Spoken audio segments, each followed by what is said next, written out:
Warning. The Federal Communications Commission has determined the following content to be emotionally harmful. Funny things that you think's funny aren't funny.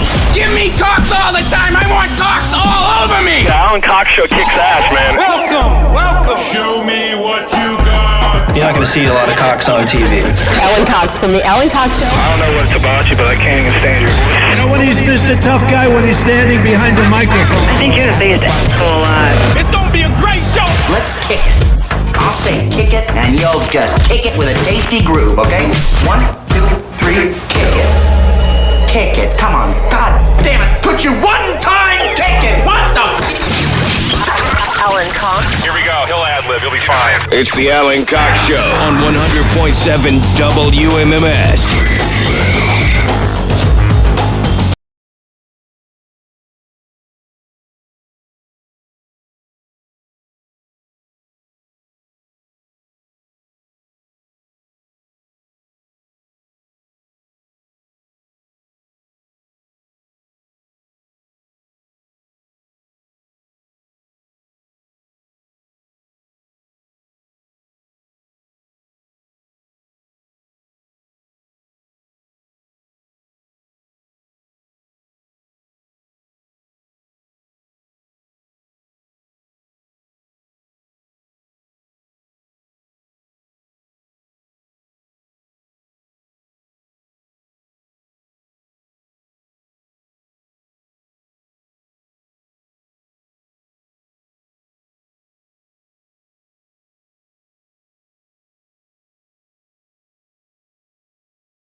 Where would I see that? The Alan Cox Show. Yeah, I'm looking at 7/23/20. Are you on that episode? I'm on, yeah. By Bergdorf Humbleduck. Oh, I see, right up there. Yeah. What does that mean? He posted it.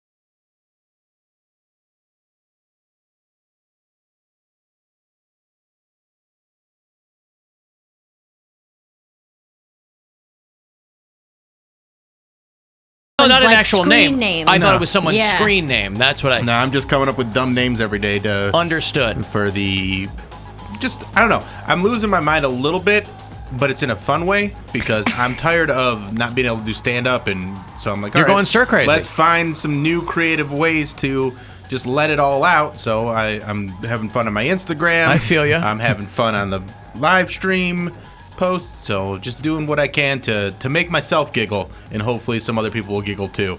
And Bergdorf Humbleduck makes me giggle. You've got to art your arts. Mm-hmm. I got to art my arts. Yeah. Poundcake's back behind the glass.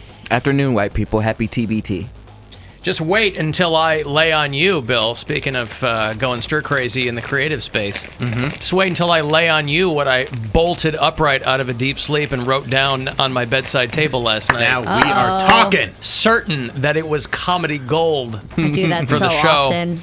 Poundcake, there is a new Poundcake. I don't know if Bergdorf Humbleduck had anything to do with that. That one's by Poundcake. That is by Poundcake. It is for, by, and written by Poundcake. It's called Date Night. He went on his first date in a long time last night. He went on normally, you know, Tinder, synonymous with hookups. He went on a date.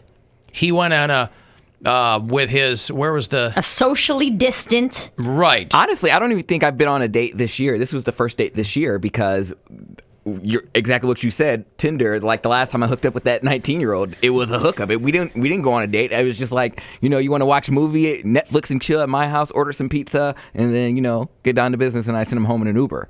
So why fill somebody full of pizza and then have sex with them? I didn't fill him full of pizza. Like, it was just like two or three slices. A pizza this. Yeah. Well, you want a pizza this? I had to do something. Like, what was I going to do? Just come over? Yes. Yeah. That's what it sounds like's going on. Like, again, why the preamble? Because I picked him up. I felt weird because I had to pick him up at his dorm with, like, his lanyard around his neck. So why does everybody? It's like when you're a teenager and you buy condoms for the first time and you pack your order. You go, oh, here's some Cool Whip and a loaf of bread, and it's what's with the pre? Like you both know what you're doing. Why the Netflix? I felt weird about it. I felt like I was preying on someone small. Why the charade? I don't know. I was like, I gotta do something. But you were both adults of consent. And, I know. I just felt think that I was hungry anyway. So. Even as much as hookup culture is accepted now, people still feel weird about it. I think a lot of people still feel weird about the idea of this is just sex. I don't need any other pleasantries. That's weird. I think people feel weird about it. That's what I had like all last year, and it was like, well, we both understand. No need for this. You don't got to cook. Yes.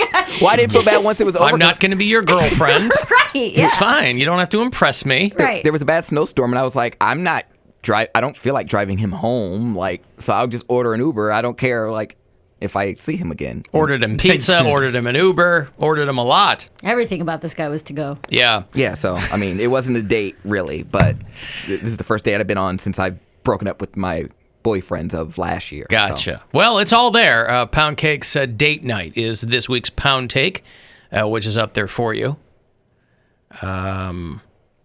I think there was one line that jumped out at me. I hadn't stepped out with a male counterpart since mid-February. Do you know what a counterpart is? Just like an equal, but... No, that's not what well... Okay. Oh. I thought that was an odd word to use. Yeah, counterpart. I guess it kind of was. I'll tell you what, though. Sounded good at the time. These are getting better. Aren't they, Bill? Aren't the Poundcakes getting better? This one was kind of lulled me into a false sense of security. I'm like, oh, look at this. He's got a little growth happening. He's just trying to explain how he's being safe, and he's trying to, he misses people, and then at the end, he hits you with some real Poundcake stuff. Oh, right. Well, that's the build-up. Yeah, I don't want to give it away. I mean, that's the build-up. It hit me, and I was just like, God damn it, Cody. Except those are such a hard left turn. I know, but that's the funny thing. I'm always waiting for that. There are some people who will write, and it's a perpetual build. It's a gradual build, but you know something's coming, and you're like, yeah, and then what? And then what? And this one was kind of like, yeah, it was prosaic, and he was kind of explaining things, and then almost he's like, well, I got to wrap this up with a Poundcakeism, so I'm just going to throw this in there and see what happens. So you do not disappoint.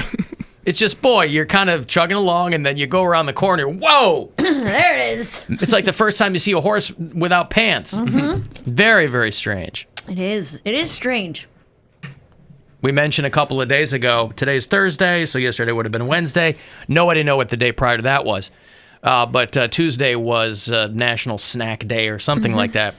And I have always loved in my time in Cleveland, I have always loved on social media, because it is not an easy job to do, the Northeast Ohio Regional Sewer District. Mm-hmm. NEORSD is a good follow on Twitter. And they have a mascot. They've got a Wally water drop and the whole thing, because they've got to get people excited about the goings-on with the city sewer. Mm-hmm. And it is not easy to do, right? So I've always been a booster of them. And their tweet on National Snack Day was dynamite. If you don't follow these guys, you should, because it's always poop-adjacent humor, but they have to kind of be professional about it. I assume it's a government agency, whatever. And they had retweeted July 21st is National Junk Food Day. And they tweeted, proud to serve you on July 22nd. I like it. That is funny. Or the 21st if there's an intolerance to lactose, somebody wrote. There it is. Nevertheless, it might seem really mundane, But whoever's over there, listen, it's easy if you're the social media manager for Wendy's, right? It's easy. Everybody expects you to be funny. It's not a lot of heavy lifting. It's just you going back and forth with other fast food accounts.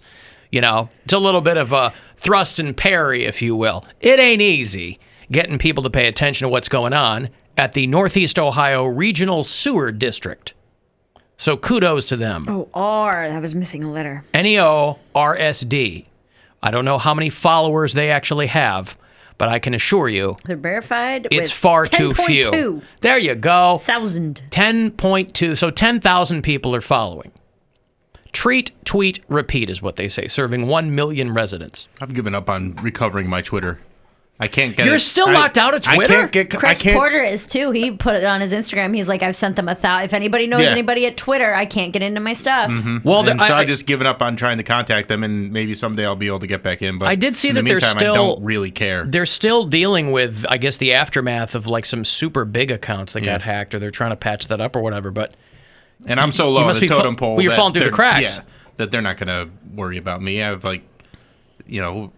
18,000 followers, and they're dealing with accounts that have millions. So they're not going to worry about... They're not going to be like, oh, we got to get Bill back on Twitter so he can share the Instagram hotties. No, but it's not like they have 2 people and a hamster working at Twitter. They might. They've got... It feels like, but that's the thing. Everything's automated at Twitter, so you can't contact a person. It is? Yes. Same thing with Instagram. Yeah. Which is why all those fake profiles that keep being made just aren't getting taken down for me. But that's Facebook. Twitter is not Facebook. But Twitter and Facebook have the same... That's just how they deal with it because there's so no overwhelmed. help center. Yeah, there's no real help center. There's like everything... So you're at their mercy? You submit a trouble ticket, and then it just gives you a number. And like we then do here. Puts you in line, and there's no Andy. We have Andy.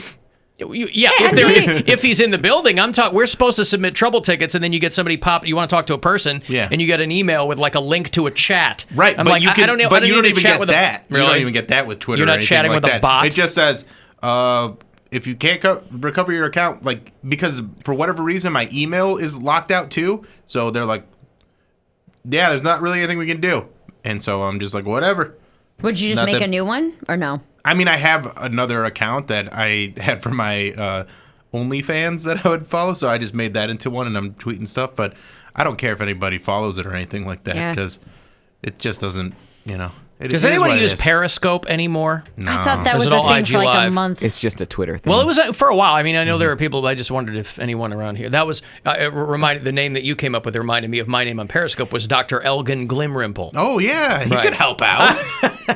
Well, feel free. Yeah, throw that one up there. We'll see. All right. I've got a break. Next chance for you to grab some money is coming up at 2:30. You can go fund yourself. I'll have $1,000 for you. The Alan Cox Show on 100.7 WMMS. And everywhere you go on our free iHeartRadio app.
signed petition to have Alan Cox taken off the air. So help me God.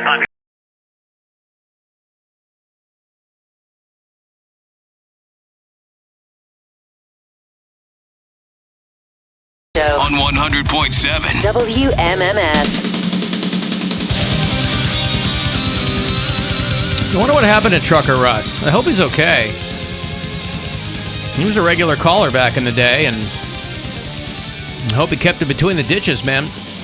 He's been supplanted since by Trucker Stone and the Crazy Trucker and the Trucker Steve and whatever. But hope he's okay. I got another $1,000 for you in about 6 minutes. 2:30 is going to be the next chance for you to go fund yourself 4 times during this show. Every hour except 3:30. So 2:30, 4:30, 5:30, 6:30 when we get out of here. You can go fund yourself. There's $1,000 attached to each one of these keywords that we'll give you. So the next one is just minutes away. So they're making a movie about Vanilla Ice. Hell yeah. And he's going to be played by Dave Franco. That's a good pick. Yeah, well, yeah. Yeah. Dave Franco, by the way, his directorial debut looks pretty cool. It's called The Rental. It's a horror film or something. Mm-hmm. And I think it's going to drop this weekend on video on demand. So if you want something scary, look for that. There's been a couple of really good, scary movies that have dropped over the couple last. There was a movie called The Lodge with Riley Keough. Her brother just killed himself. Lisa Marie Presley's daughter. A movie called The Lodge that was real good. And there's a movie that dropped a couple of weeks ago called Relic. That's kind of, if you like movies like Hereditary and Midsommar, it's like that. It's not the same director, but it's like that kind of movie. And they're really good. If you like that kind of suspenseful, slow burn. Yeah. I gotta step up my movie game, my scary movie game. But you don't like gory movies. These I don't like slasher gory. That's not what these are. Suspense and thriller sounds right up my alley. Like claustrophobic suspense type movies. Okay. Yeah. Bill doesn't like those. I don't. I tried Midsommar, and I was so bored. Well, I just heard that was really boring. I still haven't watched it. I was just like, yeah, okay. I thought Hereditary was crazy overrated, and I could not wait to see that movie. My wife, we went to see that on my birthday.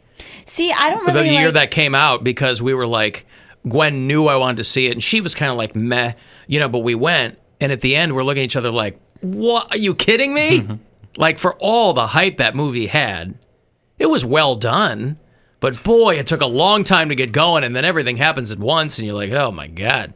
What was the one where they were in the house? Man, I forget what it was, but it was like, it had the girl from Hunger Games in it.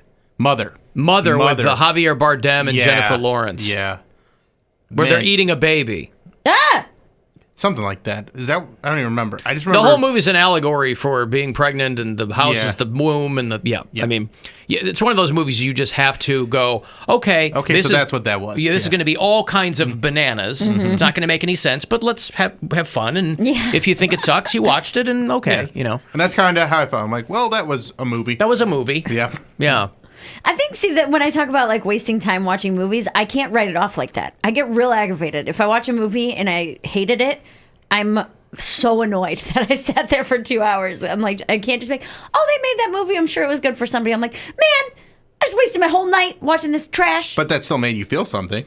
But it's a bad feeling. But also, feelings are feelings. Also, even if you watch a long movie, it's 2.5 hours of your life. I mean, it's, Anyway, my question is always, and if you're a longtime listener to the show, you've heard the story.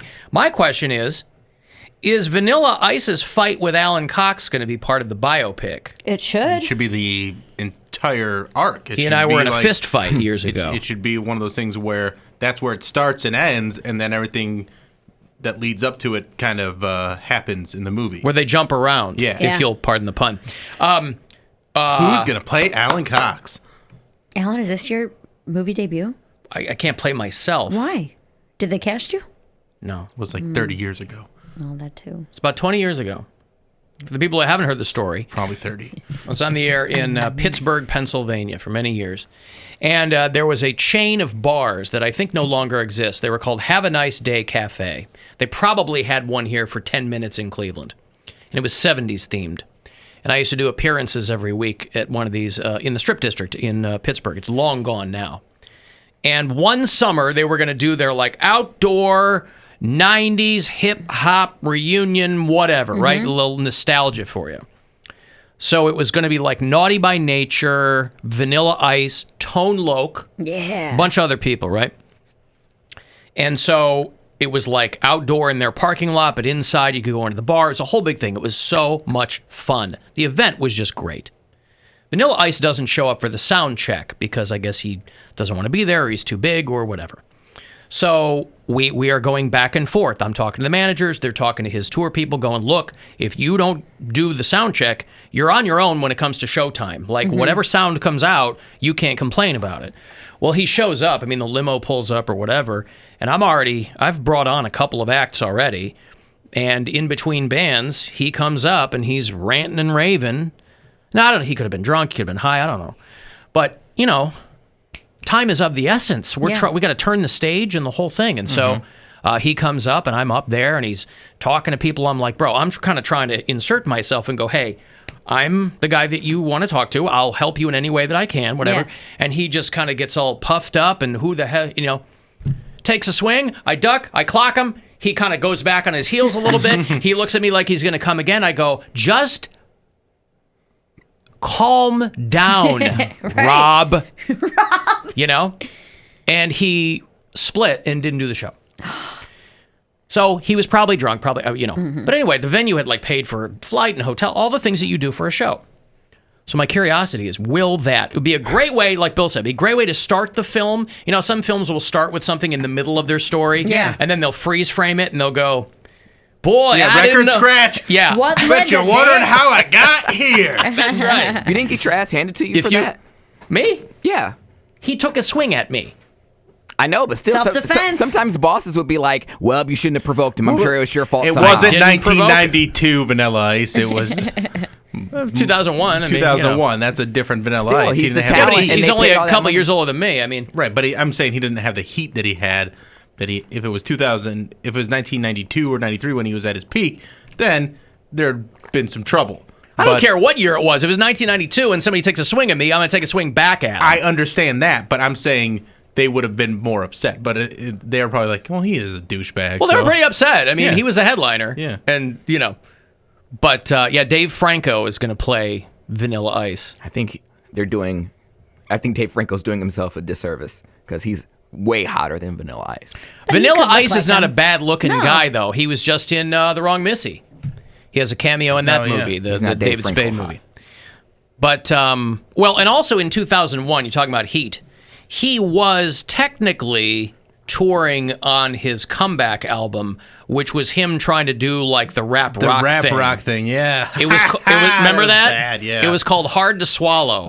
And he had like he was trying to do the braids and stuff. He was trying to do the corn thing because that's what was big at the time in '98.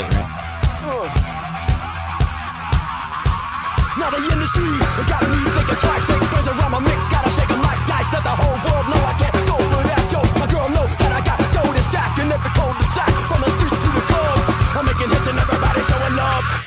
It's not the worst thing I had ever heard. There were a million copycat bands trying to do that same wiki guitar thing in the late '90s, early aughts. That whole rap rock thing.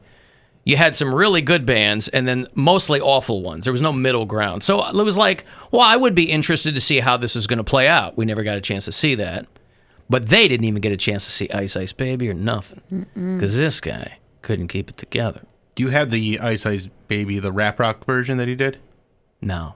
I'll see if I can find it here. I got to give you some money here. It's $1,000. Chance for you to go fund yourself. Good luck. Hey, it's Rover. Go fund yourself. It's time for your shot at $1,000 now. Text the nationwide keyword money to the number 200-200. You'll get a text confirming entry plus iHeartRadio info. Standard data and message rates apply in this nationwide contest. That's money to 200-200. Good luck and go fund yourself from 100.7 WMMS.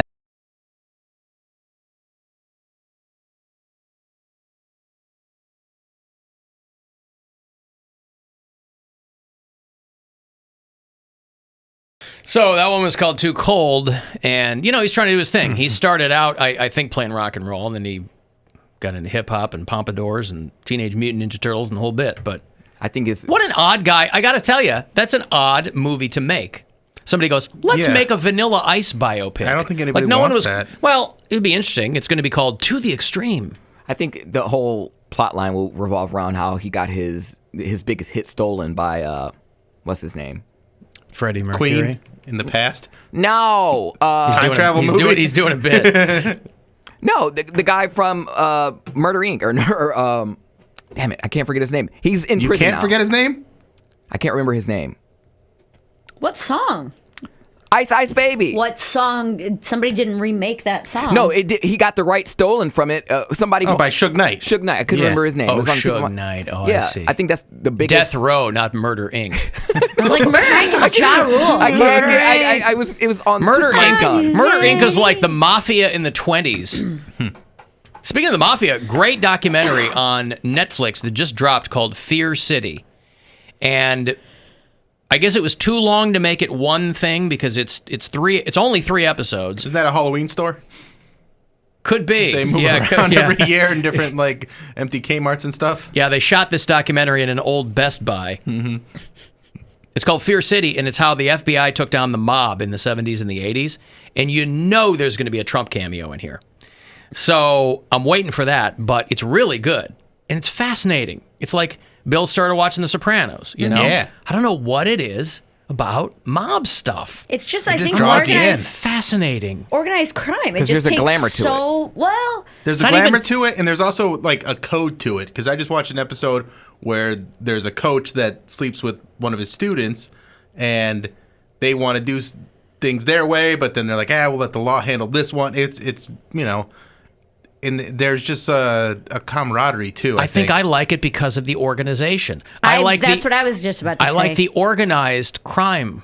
I don't like disorganized crime. It's so many people that have to stay in their place. But that's also why it blew up on them. Right. Well, and then they just start killing people, and it's like that's what blows my mind. It's like you are signing up for something, trusting that they're not going to kill you like they killed everybody else. But like, also, that's what blows my mind. The trust level that goes into it. Well, but there are a lot of guys who don't get killed. So, yeah, you'll have guys like John Gotti who want to kill the head of the crime family so they can take over. But one little slip up. It's such a risk. But a lot of these mob bosses end up dying in their 90s. I'm not saying the bosses. Oh, I'm talking about the guys at the top. Everyone underneath them. It's like one misstep, and you're a slave, your life is done. You're dead. Your family's alone. Like the risk of it is what draws me in. Where I'm like, it can't be worth it. But the guy, it can't be worth it. But the guy, well, the lower guys, like the soldiers or whatever, they want the glamour part and the partying part and the taking the money part. But the guys at the top, the boss, the head of the family, these are guys who end up like they're so insulated from those other guys by design that if those other guys get in trouble, nothing happens to them. Yeah. The money keeps flowing up to them, but if one of their guys goes to jail, because there's always going to be more soldiers. More soldiers. And Omerta, the blood oath. You don't rat. That's why Sammy the Bull Gravano was such a big deal. Ratted on John Gotti. Yeah. I remember watching. That was the plot of Mob Wives. So there, because if they had I like how everything for him is through the prism of great, these though. cheesy reality shows. But at least he knows. I know.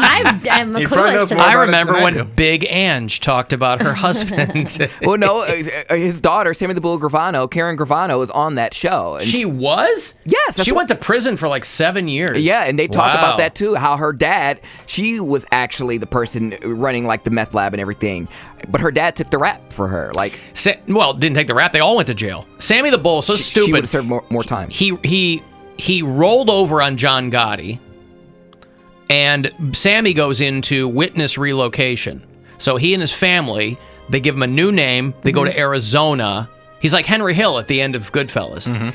And after a couple of years, he decides this is super boring, and I don't want to, people could kill him in Arizona. And he's like, this is really boring. And his son, because his whole family is criminals, his son meets some guy, goes back to his dad and goes, this guy's running ecstasy, and we should really get in on this. Yeah. And so he does. Starts telling people that he's Sammy the Bull Gravano, whatever, because these guys can't keep it to themselves. That's the worst part about witness relocation, is that nobody knows it. He had some plastic surgery, but they ended up, so he was like the biggest meth dealer or something in Phoenix for a while, and then his whole family got scooped up. Yep. his son, his daughter, his wife. You know, he got out of prison. He's out now. I don't know what he's doing. He's but, out. Gotti died in jail. But yeah, his daughter was on that show, and that was like the big plot line because they, his daughter Gotti. Diane, isn't it? No, she had the show Growing Up Gotti. Oh, Victoria Gotti. Victoria Gotti, his daughter, was I thought you meant Gravano's daughter. She did not want to do that show because she was like, this bitch ratted on my dad, and my dad died in prison, so I'm not going to be on that show because I will kill her. And then, like, all the other wives are like, I don't want to be friends with her because she's a snitch. I don't want to be in the middle of it, yeah. So that was like the plot line for all the drama, and it went on for like 5 seasons. It was great because Criminal Wives is not good. Criminal Wives is not good, but Mob Wives, there's a glamour to it. What's the difference between? I love that. It's a grade B knockoff. They go, God, Mob Wives is huge. What else can we do? I know, Criminal Wives. See, the mob is too specific, and there's not that much of it left anymore. We just need women whose husbands were criminals. There's plenty of them going around. I didn't know there was a Criminal Wives. There's not, but I'm saying if they would have had a show called Criminal Wives. I thought you were saying there was a show I thought called. there was. I was like, I want it to be like mundane, where like my husband got his 50 wife, and he's in the clink. Because nobody would do that. But I thought you were saying, yeah, they would. I thought that's why none of us didn't believe that was a real You're show. like, dang, when did that come out? Criminal Wives, no, I don't know about that show. I would probably watch it, but I feel like Mob Wives, there's a glamour to it. If it was just like, oh, my husband's locked up, here's our life now. Well, it's like I said, the lame. risk and the money. It's a ton of money and a lot of risk. Those are things that people But that do. risk, that anxiety that you carry I around with you couldn't do it. No constantly way. is bananas. Just constantly being in fear that you're going to get either killed Your or kids are pawns. your family's like, your going whole to be family attacked. could be used you against could be you. thrown in jail. It's just so much. On that show, Mob Wives, this girl's husband ratted, and there's an FBI bust on her whole family during the time of filming. Like, she's on the phone, and they're like, well, we have your grandfather. And she's like, what? So That's the thing, though. I'm amazed at how many of these guys died of natural causes in 97, you know. Some of these, in the 70s, these guys were getting, like, shot on the patio at a restaurant. But That's what a happened lot of these in, other guys, they just die in their 90s. They're rolling them into court. I mean, they go into court for something, and they're, like, pretending they're senile or whatever it is. And they got the blanket over their lap. Like, sure. Robert De Niro's dad in Analyze This was shot by a waiter. And he knew. Right. Because his shoes were too nice to be a waiter's shoes. That's But he didn't say right. anything. And that's why he has all the guilt and has to go to Billy Crystal. The late, great Harold Ramis directed those. Yeah. Didn't get enough credit for those movies, I thought, Harold Ramis. I loved those movies. And they were very successful movies. Analyze This was huge. Yeah. Analyze That. Not so good. I never saw that one. I like It's the one where he gets married. His daughter gets married. Okay, well, see it. You're not missing. Well, no, I'm just telling you. What you're didn't know. prickly today. I didn't know what it's about. So, like, you're saying it like this is what it's about. I don't was know what it's about. explaining to you. You said I never saw that one. I said, oh, it's the one where his daughter gets married. Explaining to you the plot, and then you said, well, I've never seen it. I didn't say it like that. I'm You just did. saying. He's been prickly today. He's been arguing with Bergdorf Humbleduck all morning. Leave him alone. Okay. All right, I've got to take a break. I'm going to let you two hug and make it up. There's only two. I know that there's one, and then there's the other one. See, what they did, Bill, is they called the first one Analyze This, and then Analyze That. I didn't see that one, So Alan. That's how he said it. Why is he so prickly? I don't get it. Cacti Bill. Man, and do you see the third one, Analyze Whatever? No? All right. 35192, if you want to send a text, you can get to us at alancoxshow.com, and you can listen anywhere on the iHeartRadio app. The Alan Cox Show on 100.7 WMMS. And every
excuses they would come up with to get out of work or whatever.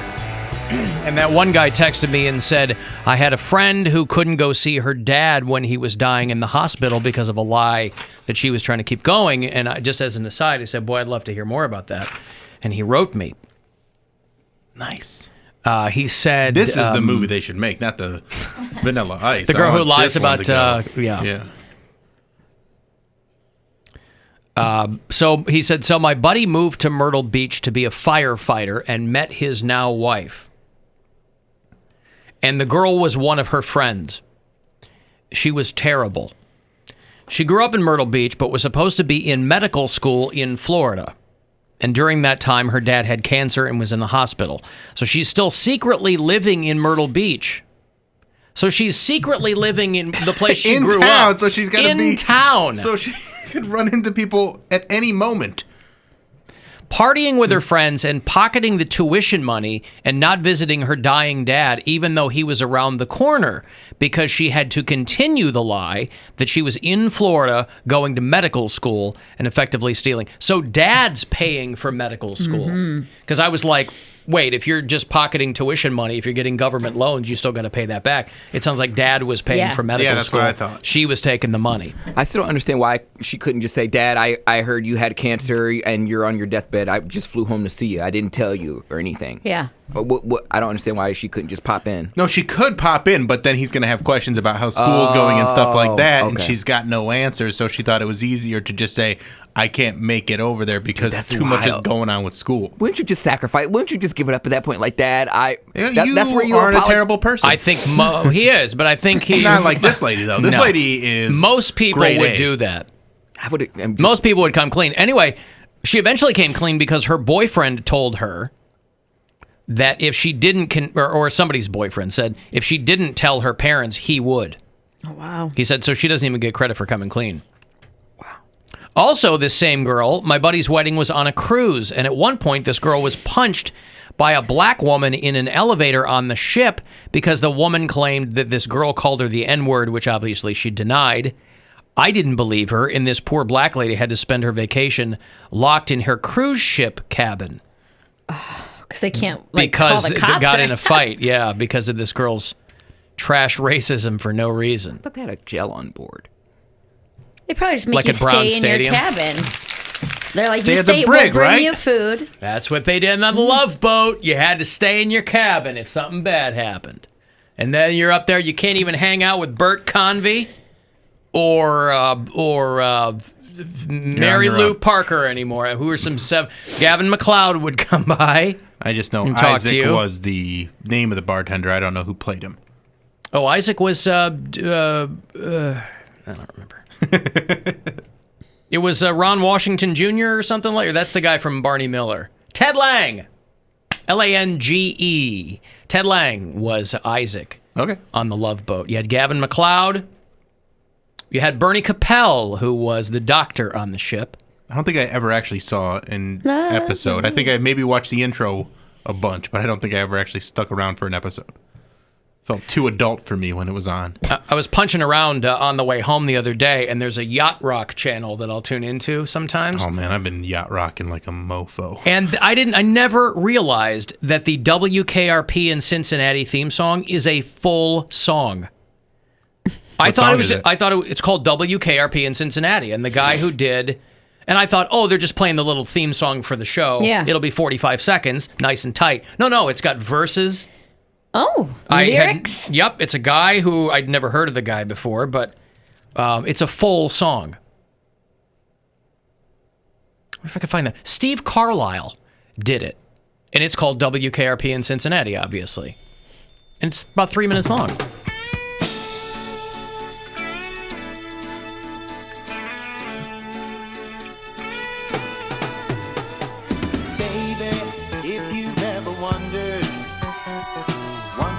Whatever became of me. I'm living on the air in Cincinnati. Cincinnati, WKRP. All right. Got kind of tired of packing and unpacking. Now, Because he's telling you, the theme song for the show tells you the story of the life of someone in radio. Right. I got tired of packing and unpacking town to town, up and down the dial, which is what it is. It's a very nomadic experience. I mean, we all know that. We've all had one job. For those of you who are doing your first job in radio, usually you'd be moving around a lot. But was it a song before it was a show, or did he write the song for the show? It's called Main Theme, so I'm sure he wrote it for the show, and then they were probably like, let's release it as a... I don't know if this was ever on the radio or... that as a main theme, it would end up on a playlist like that. Because it does have very, like, yacht rock vibes, but that'd be like listening to a playlist and then Fresh Prince of Bel-Air comes on. Well, yeah, but that's a big hit though. But yacht rock, but it's not a song that you put on like that they play on the radio. It didn't get radio play. Yeah. I thought the Fresh Prince of Bel-Air did get radio play. No, he had other songs that did, but not. And they all sounded not the same theme song. Right. Okay. Down to town, up and down the dial. Maybe you and me were never meant to be. Just maybe think of me once in a while. And on the TV show, it goes right into I'm a WKRP in Cincinnati. But the whole song. That's funny. Do you want more? You do what you do, It's man. a good song. I like it. I don't hate it. 70s are great because this is the stuff when I was a kid. Easy I'm old. listening, man. Well, yeah. Yeah. This is what I turn on when I go down to the pool. I turn on a yacht rock station, and everybody is just vibing because And this it's real is chill. and this everybody is just why kind of moves around. Yeah. This is why I get my hackles up when everybody pisses on me for being a Steely Dan fan. Because everybody goes, "Oh, they suck," but I love they yacht suck, rock. but the rest of it's good. There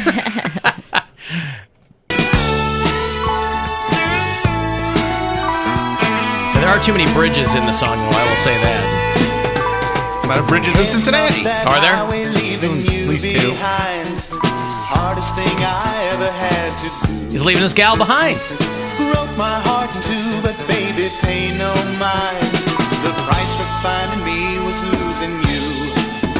Oh, the price for finding me was losing you. Sounds like he found himself when he hit the road to another radio station, but he lost his girl. He's living for him, man. Far away from you and feeling low.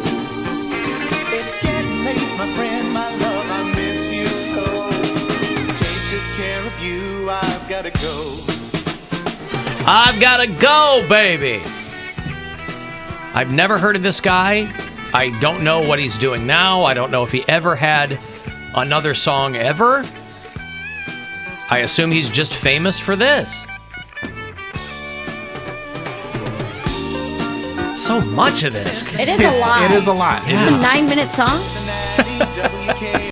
It feels like it. It does. And I'm zipping through it. 2 minutes and 54 seconds. That's it? That's it. Now, what are the theme songs of TV shows that actually had radio play? I think of the Friends theme. But that was a song, and that was And a they song chose before. it. Friends Yeah. took that. Yeah. But that's what I'm saying, though. But what is like a hit song that Dawson's Creek. Dawson's Creek. What was that song? I don't want to wait. I don't know. Wait, that's my joke. Your stupid joke. I don't want to wait. That one, and then there was. I mean, these days shows don't even have theme songs. They're just like get to the show. No, I love a so we theme can sell more song. ad time. I would like if I love a good theme if I song, didn't do too. radio, I wish I could be like a theme song or a jingle maker because I feel like that would be such a fun job. You could. Why couldn't you do that on the side? Write jingles. I don't know how. You to don't have any start. musical ability. What are you talking about? Write jingles. I don't know. Yeah, but he's good at catchphrases, so he could probably come up with that. Well, yeah, do that. I think that would be so much fun. You'd be a copywriter. I would listen to Reading Rainbow all day. Packing and unpacking. Town to town, up and down the dial. Maybe you and me were never meant to be. Just maybe think of me once in a while. I'm a WKRP in Cincinnati. So they pull 2 minutes and 54 seconds out of it. They pressed it on 45s, the whole bit. I had no idea. Pretty sure the Pokemon theme song got radio play. No. On Radio Disney? They ain't going to play it on Pokemon theme song. I don't know the Pokemon theme I don't song. either. Oh, come on. Trying to think of how it starts. Trying to watch the be cartoon. very best. Like no one ever was. You play that? We used to play that at college parties. The entire party was like, Pokemon! Like, you would be surprised. Gotta get your mom.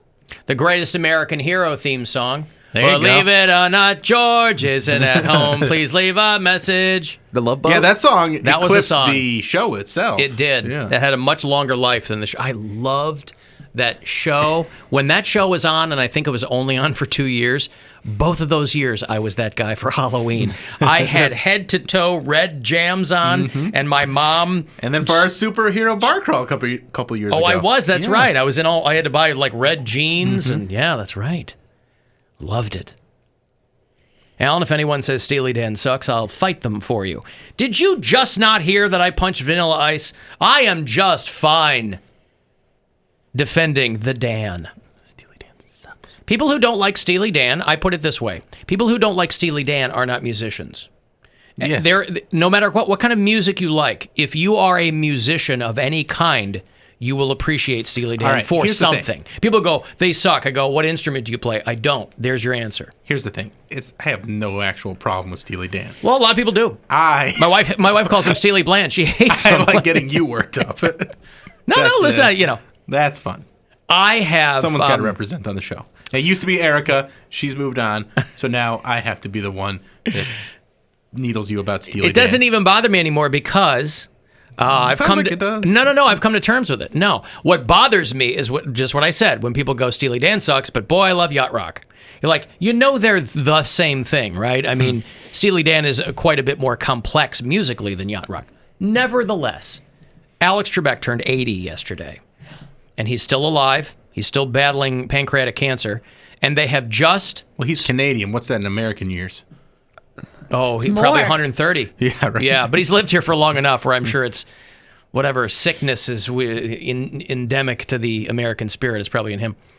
But they are producing new Jeopardy episodes. They had blown through all of the ones that they shot because they do months of shows at a time. And then he's off. He joked and said Betty White should take over for him. But they have resumed production of Jeopardy. And they've got their, physical distancing protocols in place. I don't know what that means. For the audience, probably. Well, no, I get that, but how many people you have in the audience? Or they might have to space their little podiums 6 feet apart, or extend those glass all the way up, like for Final Jeopardy. Right. So you're in a little Could they put them in a cubicle? chamber? I feel like they used to have that for quiz show and stuff. They did. Put them in a little box. Soundproof booth. Yeah. Well, we were talking about, and he's also pimping his memoir. It's called The Answer Is. I tried to get him on here, but everybody wants to talk to Alex Trebek, so I don't know if it's going to happen. But his memoir is called The Answer Is, and he was talking about how he initiated a rule change to the show his second season because the first season he hosted, it was 84. The second season he hosted, he instituted a rule where you had to wait until the question was over to ring in because he'd have people ring in immediately just to get the buzzer. Yeah. But it was really annoying and distracting. They just go ding, as he's reading the answer. Mm-hmm. Good for him. Good for him taking a stand. Because it makes it better television, too. You need to hear the whole question. Pick up on that we corrected in year 2. As you know now, the contestants are free to ring in only after I have read the clue in its entirety. Here is show number 1, 1984. 2 Saturday Night alumni who tried trading places. Frank. Who's Dan Aykroyd and Eddie Murphy? You are right again. You've added some more cash and you now have $500. Make another selection. I'll stay with actors and roles for $300, please. He may never say never. Just ring the buzzer. You could just control the board that way till you got one wrong. Yeah. Again, when asked to be Bond. Frank. Who is Sean Connery? You're right, and you're on a roll. Select again for us. I'll stay in the same category for $400, please. The blonde preferred in the film Gentlemen Prefer Blondes. Frank. I mean, you could see. Yeah, I think so, right? Who is Marilyn Monroe? Yeah. Right. Right, Mary Santora. You could see what? She didn't answer in the Well, form if of a you were question. on the show, you could see the question and then ding, but it makes for better television if you get through the entire thing. So anyway, happy birthday to Alex Trebek. I just watched White Men Can't Jump the other night, and I love the scene where Rosie Perez is on Jeopardy. Oh, because she spends the movie practicing for Jeopardy, right? Yeah. And then she cleans up. There you It's go. great. And then I always forget that kind of has a bittersweet ending where he gets to play basketball, but he doesn't get the girl. That's right. It's kind of cool. Spoiler alert, by the way, if you've never seen White Men Can't Jump. 28 it is years. 30. Oh, man, I was just going to go home and watch it. That was on my list. It's such a good movie. Hey, do you want to order pizza and watch White Men Can't Jump? It's so funny to watch that movie now because when I watched it as a kid, the way they played basketball, I thought it was so cool because they're always doing like these like over the top moves and just like a lot of like through the legs and like behind the back and like spinning to do a layup, and I'm just like, this is so stupid. This is a terrible way to play basketball. You don't make those shots. But it was they were showboaters. That was the whole thing. Hey, Rick. How you doing, Mr. Cox? What's going on, Rick? What's up? Okay, let me do my process. How you doing, Bill? I'm good. How you doing, Miss Mary? Hi. Okay, yeah. Who are these people that don't like Steely Dan? Steely Dan is a great artist. He is, isn't he? Isn't he, Rick? I have his album. You remember that album, Alger?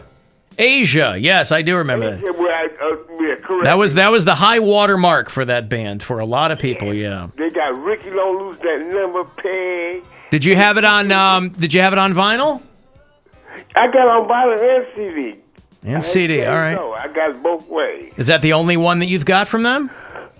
No. As far as Steely Dan. You got the Royal Scam? No. Okay. You got Katie Lied? Yeah, but you know, the album I'm talking about, Deacon Blues, Ricky Don't Lose That Never. Yeah. Home at Last. Mm-hmm. Yeah. You know, and so if they don't like Steely Dan, what do they think about ELO, Electric Light Orchestra? Oh, man, look at you. Look at you. I like me some ELO. He's pulling it out. Ricky, don't lose that number, by the way, Rick. Not on Asia. It's what? It's on Pretzel Logic. That was a big radio hit for them, but it's on Pretzel Logic. Oh, okay, I stand corrected. That's all right. It's okay. But Deacon Blues is on the album. Deacon Blues is every song on Asia is Deacon Blues. Every song is a classic. Yes. Yeah, and Big Black Cow is on the album. Black Cow, opening track. That's correct. Yeah. Well, anyway, so what's next? They don't like ELO? Are they crazy? Well, ELO is in the Rock and Roll Hall of Fame.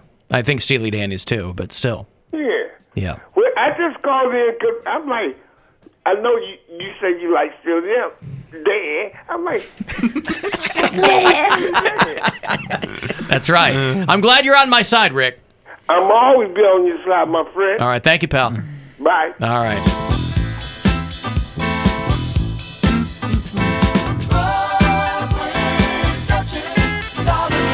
That's how Michael McDonald got his start, is singing background for Steely Dan. And then people were like... And he was in Doobie Brothers? Yeah, and they were like, we gotta... Because it was very incestuous between the Doobies and Steely Dan, because they mostly use session guys. There's a comedian, and he used to go by the Midnight Swinger. I don't know what he's calling himself now. I think he might be going by his real name, but I don't know what it is. Mm-hmm. But he would do this bit where he would do a Doobie Brothers song and sing as Michael McDonald, and he would stuff marshmallows in his mouth as he sang, and he would sound more and more like Michael McDonald as he went. And it was That's so fantastic. funny. And then at the end of the bit, he would spit all the marshmallows out of his mouth into a paper bag, sign it, and give it to somebody in the audience. Wow. Which was so funny. The look on their face. He was a ridiculous performer, but I really enjoyed it. What's his name? I woke up, I came to the store, and I feel confident to say to you that if you don't take this Michael McDonald DVD that you've been playing for 2 years straight off, I'm going to kill everyone in the store and put a bullet in my brain. David, what do you suggest we play? I don't care. Anything. I would rather watch Beautician and the Beast. I would rather listen to Fran Drescher for 8 hours than have to listen to Michael McDonald. Nothing against him, but if I hear Yamo Be There one more time, I'm going to Yamo burn this place to the ground. Get back on the floor. Yamo Be There. So I just called in to just write some, just getting in there. You got it, pal. David Scott's his name, and you can actually watch this on YouTube. Him doing this bit. It's called The Most Dangerous Bit in Comedy. Because you might choke. You gotta suffer for your art. Okay, let me break. Next chance for you to grab some money. We're going to skip 3:30, but 4:30, 5:30, and 6:30. All three keywords will get you $1,000. You can go fund to yourself. You want to text me, 35192, and you can get to us at Alan Cox Show.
got food for you from TGI Fridays.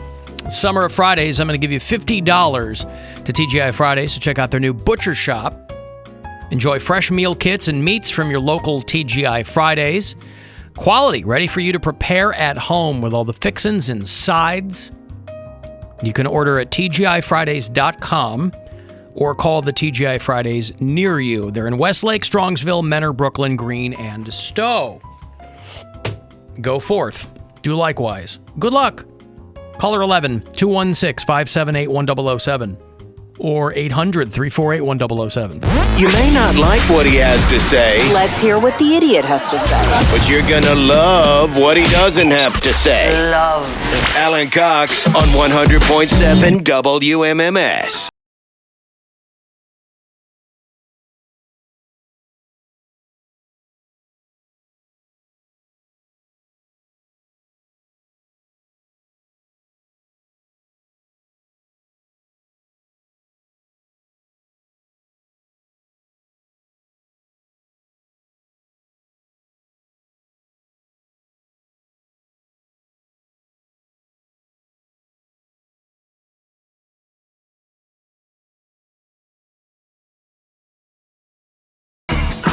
They're calling this the Holy Grail of rock and roll finds. 1974, Rolling Stones are doing Goat's Head Soup. Well, that was 73, I think. They're doing Goat's Head Soup, and they're going to release like a different version of the album or something. And they're going to include this song on it, which is called Scarlet. It's one of the bonus tracks. And it's Jimmy Page on guitar from Led Zeppelin. And Led Zeppelin had been wrapping up some recording, and the Stones were booked in the studio next. So Jimmy Page just stuck around. And it wasn't a song that they had intended to release. They were just kind of jamming and screwing around. But if you're a Stones or Zeppelin fan, this song is going to be out on the Goat's Head Soup reissue on September the 4th. They got 10 bonus tracks, and this is one of them. Not too shabby. I was thinking about the Rolling Stones the other day, too. You think about all these bands, you know, even successful bands that have been around for a while and making some money, they can't not tour forever. You know, they got to get back on the road, they're going to make some money, whatever.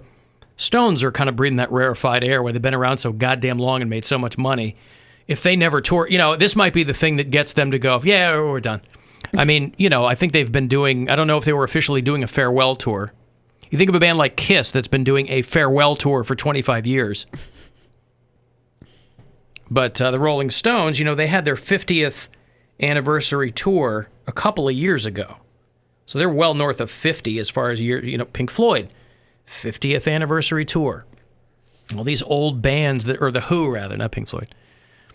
These bands that have been around a long time, they're like, yeah, we've made our money. Foo Fighters, to me, is probably the only kind of contemporary band I can think of who could probably take an indefinite amount of time off and be just fine. Monetarily. What about like Metallica? Them too, but they've been around a long time. Yeah. I mean, Foo Fighters have been around for 20 years now. 25 years. Yeah. What about the Gin Blossoms? Red Hot Chili Peppers. I mean, they've taken time off. They've taken a lot of time off. So they're clearly doing fine. I think them and Semisonic. They're doing okay. They're still living in Tempe, Arizona. If you listen to the show on iHeartRadio from outside Ohio, tell me where. I'll put you on the map that you see behind Bill. Each one of those push pins there is either a listener or a cluster of listeners, our bureau chiefs. Jeff is new in Woodstock, Georgia, which is north of Atlanta. Louie listens in Newark, New Jersey. Andy is in Atlanta proper. Mackenzie is in Medford, Oregon. Adam's in Pittsburgh. Preston is in Stewartstown, PA. I've got 8 pages of 8-point font. I could go on and on and on and on here. We've got a lot of people from St. Louis. Diane is one of many bureau chiefs in St. Louis. And the governor was on a talk show this morning talking about you got to get kids back to school. The governor of Missouri is a guy named Mike Parson. And he was on the Mark Cox Show, no relation. And he said, look, you got to get these kids back in school. These kids have got to get back to school. They're at the lowest risk possible. And if they do get COVID-19, which they will, and they will when they go to school, they're not going to the hospitals. They're not going to have to sit in doctor's office for days. They're going to go home, and they're going to get over it. And most of it all proves out to be that way, that if you look at the science of it. Now, I think he's probably largely right there, depending on what age group you're talking. But I like how he Children. I like how he couches it. He goes, listen, they're going to get sick. Which they will. At least I'm consistent. I was the same guy who said that your grandma and grandpa might have to die too, all right? We might need to lose a couple of kids here, but you got to get them back in school. Right, but the average age of people dying right now, and I know the death rate slowed, is like 44 years old or something. Well, here's the thing with kids. And they're going to give it to their parents. He is right that children are the lowest possible risk group. But you're talking little kids. Like my daughter is 4. Mm-hmm. If she doesn't go to preschool in the fall, I mean, she'll miss her friends, right? Mm-hmm. So socially, we'd like her to be in that. And if they take the proper precautions and all that, I don't have as much of a problem with that. But she's little. But once you get to 10 years old... Middle school. Yeah. They say kids 10 to 19 are just as high of a transmission group as adults. So you have a real small window of kids that are probably going to be just fine. But then you've got teachers. And I had a couple of teachers text me yesterday. They were like, oh, it's going to be so fun because of the mask mandate and all that. They're like, it's going to be so fun teaching middle school kids and making them wear masks. Yeah. All day. When you're trying to get them to calm down or do their homework or focus, and they got a mask on. So I don't envy teachers at all. I'm lucky that I don't have a kid in that age range because I'd be flipping out. We never went to preschool. Kindergarten was the first time we went to school. So it's like if my daughter's not in... my older kids, we put them in preschool too. Just because that seems to be more of a thing now than it was when I was a kid. But if my daughter's not in preschool, I'm not going to worry about it. She's got another year and a half or whatever before kindergarten. But my older kids, I got one in high school, one in college. So they got their own things going on. I shared a tweet yesterday that was like comparing what they're doing for sports to what they're doing for teachers when they're like Major League Baseball players are tested every other day. They're put in a bubble. Like they're going through all these precautions, temperature checks every single day. And when it comes to teachers, they're like, wash your hands if you feel sick, stay home. Like that. Yeah, because people don't care about teachers. Right, because they're like, I mean...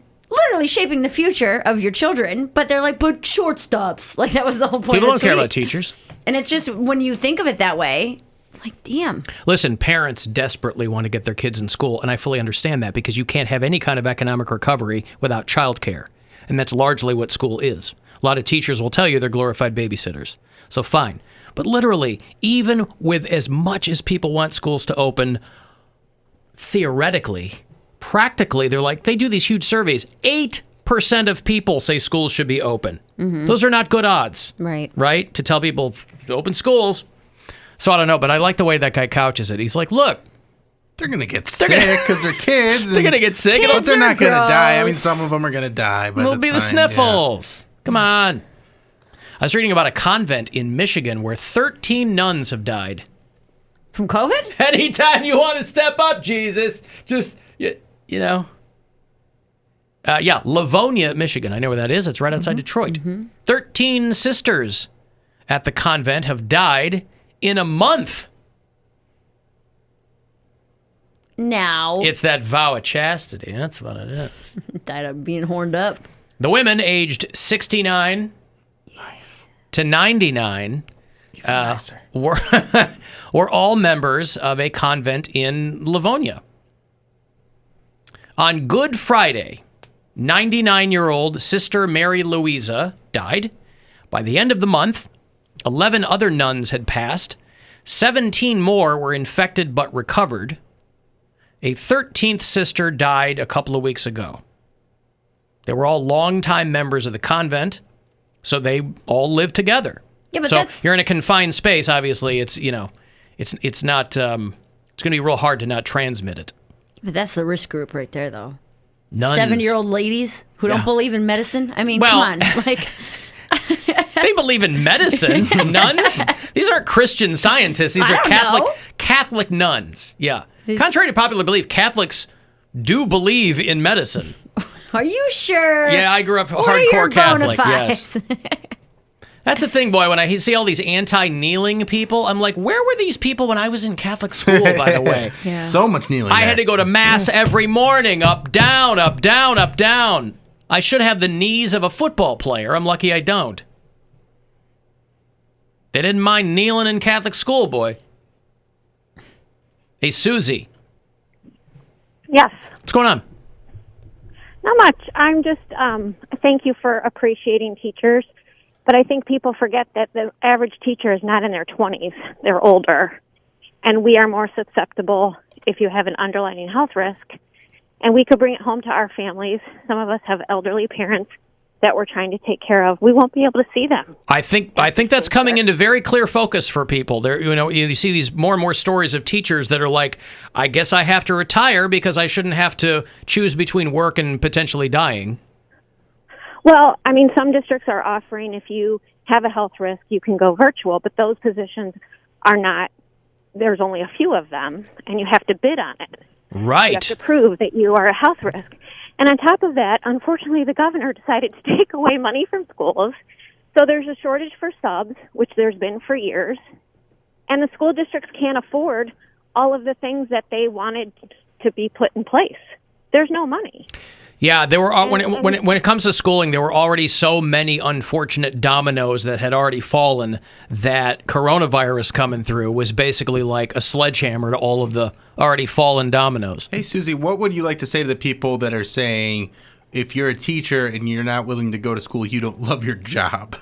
Because I've seen that out there. I am willing to go, but remember, the little ones can't socially distance.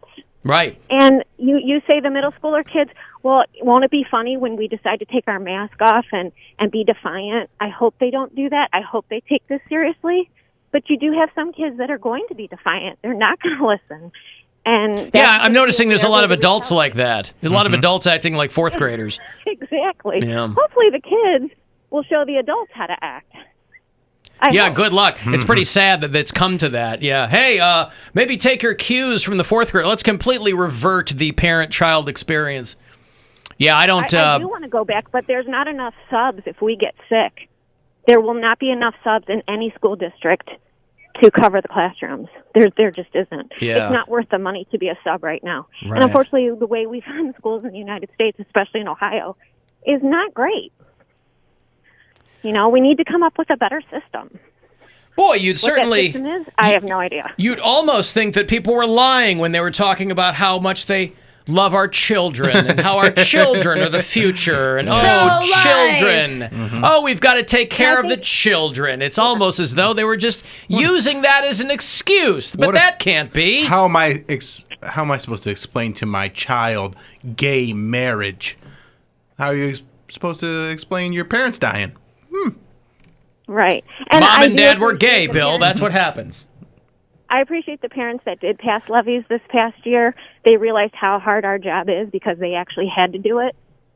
So I do appreciate the parents and how well that they helped us out.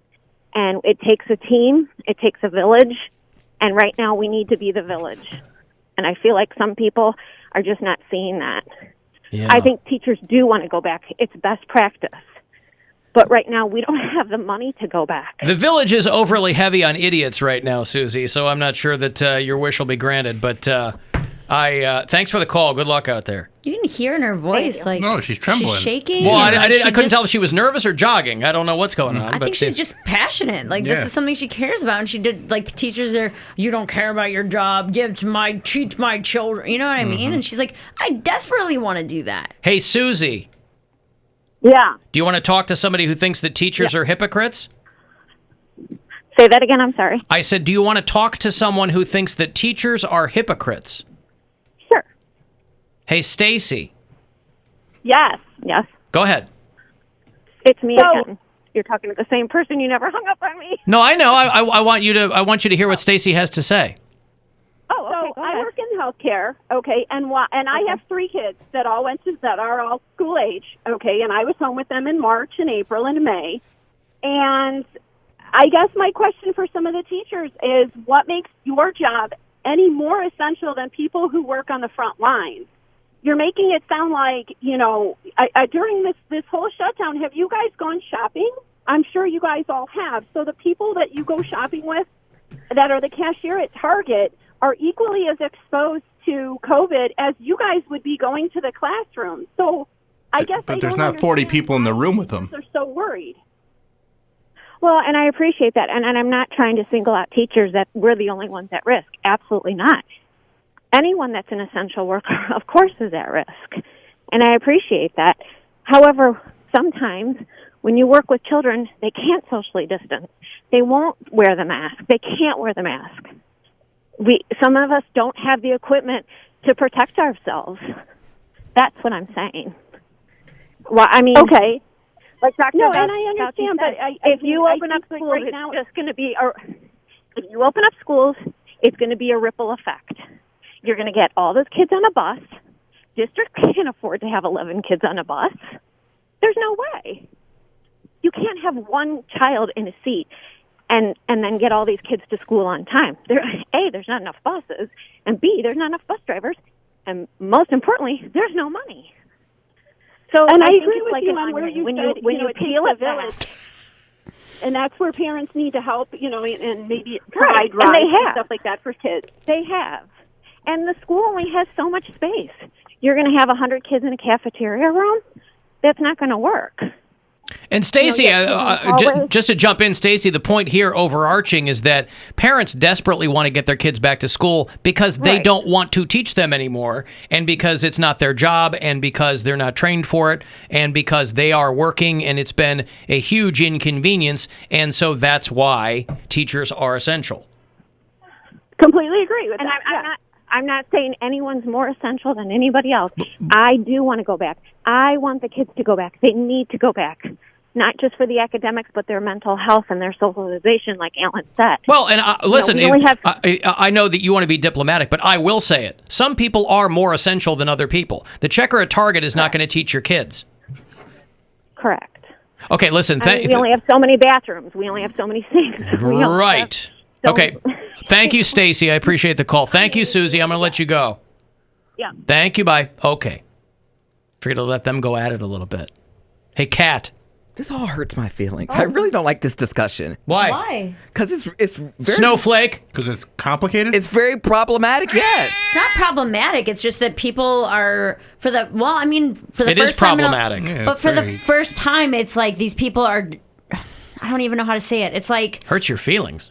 they want to see things from the other person's point of view but refuse to. Like they have it in there like, oh, I'm an open-minded person. What about Target? What about this? But then when it's actually presented to them, they're like, oh, well, that's not what it was. I don't even think it's that. It's that there are only bad decisions. There are no good decisions. Yeah. There's only bad. Yeah. The's only like Lesser of the lesser evil. of what of 50 evils. Now, you know. this is where I shine. Only bad decisions, eh? Bill Get my Squire for sleeves up. All right. I'm going to see you debate Kanye West. You say you don't have enough subs? Bill Squire's right over here, ladies. He can do morning kindergarten for you before the show. No, I'll come up with a solution. We'll just, I think those robot iPads that would like go around on like the Yeah. Segway, that will be the teachers. They stopped making Segways. But You are the king of bad decisions, aren't you? Yeah, I'm saying. We'll We bring need back good Segways. decisions. Your forte is bad decisions. We've got plenty of those. What about collars that the kids wear that if they get too close to another kid, they get shocked? I like that. Now that's an idea. That is a Shocked good or idea. That's an idea. Shocked. I've been both. I've gotten shocked and I've gotten shocked. It depends on how many times you get too close. Hello, Kat.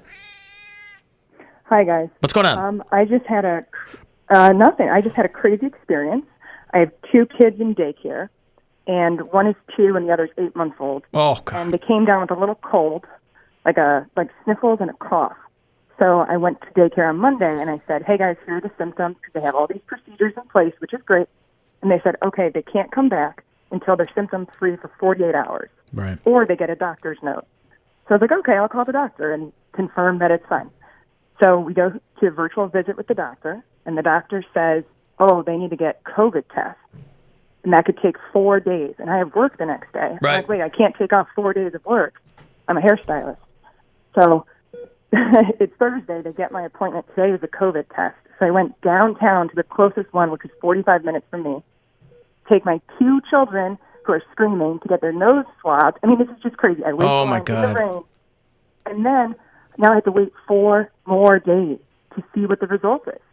So it's crazy. I can't imagine what's going to happen when school's open. So say I take my kids, now it's been 14 days. I take them back to daycare, and they get the sniffles again. And even before COVID, daycares and preschools are petri dishes anyway. Kids are always coming back with sniffles or something, and it's like, and there's also that lag time, too, not to make you feel worse, but for adults or anyone, you could get the test and be negative, but while you were waiting for the results of the test, you got it. Like, you get the results back, and it says you're negative, because the day they tested you, you were negative. But while you were waiting, you got it. You don't know it, but you're out there thinking you're negative. There's only bad... Thank you, Kat. Good luck out there. There's only bad decisions. Only bad decisions. My buddy just posted on Facebook yesterday or today, he's a bartender, and he was saying how because he doesn't have health insurance, he had to pay like $250 out of pocket for a COVID test, and because he was exposed like last week. So he had to wait almost a week to get the test, to make an appointment to get the test. And then once he got it, so he hasn't been at work for a week, once he got the test, they're telling him it's going to take another 7 to 10 days for him to get the results.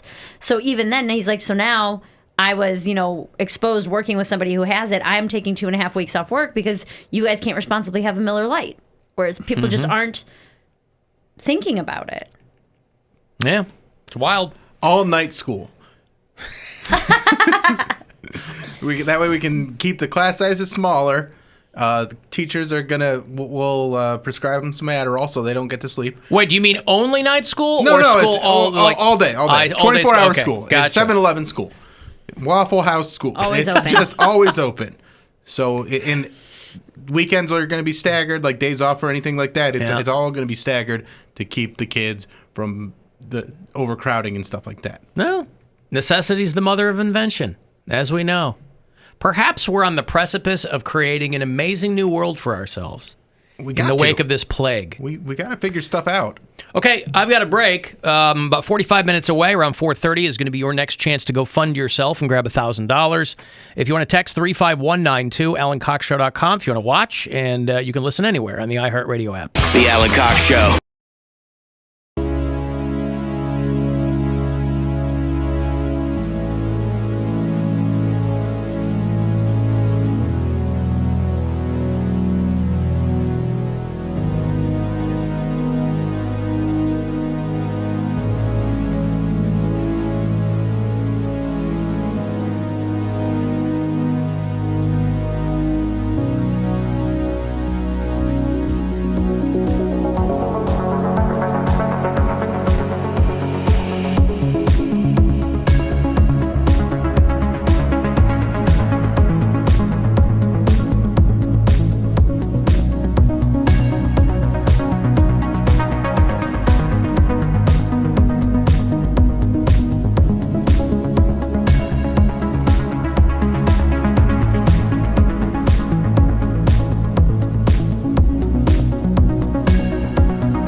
216-578-1007 to join us live, or 800-348-1007. 35192. Send me a text. And AlanCoxShow.com got the brand new Poundcake up there for you. It's called Date Night. And it's Poundcake regaling you with... now, I guess there's no gory details from last night. I wasn't going to spill the tea on, especially on a first date. Like, he's... Spill the tea. No. Spill the tea. But I got the impression that there wasn't really tea to spill. Yeah, there's not dirt or anything. We had a wonderful, wonderful conversation. There you go. Yeah. That's awesome. Why do you say so incredulously? Because he was like, we had a wonderful one. So I didn't know if that was sarcastic. Well, but it's also amplified probably by the fact that he hasn't done anything in a while, too. So you know how it is. First time back. Feels good. Oh, my God. Of course, whether you're talking or whatever, right? Could that be part of it? You were just happy to be there? Because if it was a horrible date, it would have been a horrible date regardless. I'm like, I had to come out of hiding and I had to be here with you. But a good date could become a great date because it's been so long. Okay. Well, that too. Are you going to see him again? Yeah. You really are tight-lipped on it, huh? Yeah, I mean, I will probably see him again. We went for tacos, so we weren't going to do anything that night. So you stayed tight-lipped and tight-cheeked. Yeah. All right. Well, there you go. We report, you decide. To coin a phrase, the Poundcake is up there for you at AlanCoxShow.com. Tomorrow night, Indians baseball is back. Somebody pointed out to me yesterday when we were going over our A, B, and C teams, somebody did rightly pointed out they're playing 60 games in like 66 days. So all these teams are going to be playing at the same time. Every day. Right, every day. So I guess I forgot about that. So we'll just basically spin a wheel to determine which of our teams will be wearing their merch. But I will have my Jim Thome Indians jersey on tomorrow for Indians opening day. They're going to play the Kansas City Royals at 7:10 downtown at Progressive Field. You will hear all of it here on WMMS. And this season, we will be streaming it on the iHeartRadio app. I know people in the past have had to pay for the MLB app or whatever. You'll be able to hear Indians baseball by punching up WMMS on the iHeartRadio app. So when we sign off before a game, you can just keep the thing rolling if you want to. And tomorrow night, we're going to be premiering that new Bush album, too. It's called The Kingdom. Drops tomorrow.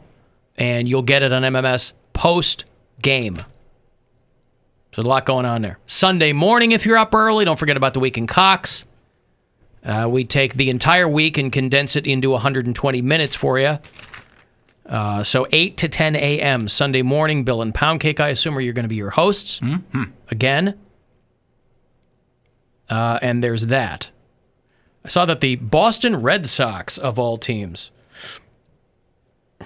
put up a huge Black Lives Matter billboard outside Fenway Park over the Massachusetts Turnpike in Boston. Boy, these teams, all of them, are taking full advantage of not having to deal directly with fans. They really are. Yeah. I mean, and they know people are going to watch anyway. But I mean, they don't have to worry about people in the park throwing beers at the billboard. You know, they are taking whatever stands they're taking, whatever cultural issues. I guess the silver lining is that they don't have to deal with nimrods in the park or on the premises. So if you know anything about Boston, that's a big move. Yeah. Black Lives Matter. Huge Black Lives Matter. Written in the baseball team's font, a 254-foot billboard. Nice. Huge. Along the Massachusetts Turnpike. Right by Fenway Park. Bang a left at Yorkie, you prick. Red Sox have not spoken publicly about the billboard, but they have said that they support any players who wish to take a knee before their games. So there you go. By the way, I did mention that I woke up in the middle of the night last night, and we probably all do this too, right? We'll wake up. I have one from the other night that I just looked at in my notes. You'll wake up and you'll go, "Oh my God, this is gold." You're kind of funny. You're half. It's an old Seinfeld thing, you know. He woke up in the middle of the night and couldn't remember what he had written down. You know, you're half asleep. I woke up walked down to the hall to the bathroom, percolating this in my head, and went back and wrote it all down. And looked at it this morning, and I was like, that's not funny at all. Because that's usually the conclusion we'll come to. You'll never wake up and go, oh my God, I'm so glad I wrote that down at 3 in the morning. Nailed it. Coming out of whatever dream. So all I had written, I guess I thought that this was going to be a bit, that when I woke up, I was going to write it up and produce it, and it was going to be fantastic. It was for a superhero team called Fruit Dudes. Fruit-centric superheroes that I was going to, that I had created. I'm just going to read this for you as I wrote it in the middle of the night. Please do. Rhindsight.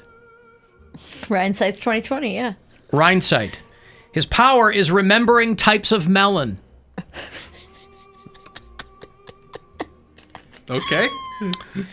Another one who uses grapes as projectiles, I called them G-rapes. Assuming I'd have to rethink that name. Yeah, probably. Okay. The Grapinator or something like that. Not G-rapes. He grapes, but he saves. He rapes, but he saves. Rapes, but he saves. Okay. And then, I guess it's not even all fruit. They're called Fruit Dudes, and they're not all fruit. We're in the third fruit, and it's not even a fruit anymore? No, Ham Dad was what I wrote down. Yeah. Ham Dad. It's not even a... It's not a fruit, like I said. Yeah, it's not a fruit. It's not a vegetable. I thought it was going to go vegetable. I didn't think it was going to go Dad. meat. Meat. And I wrote, in the Middle East, they have to call him Hamdad. And he would be a villain there. So that's what I wrote down, and I wake up and I go, what the hell is this? I can't use G-rapes. Rhindsight doesn't make any sense. Rhindsight, What kind of...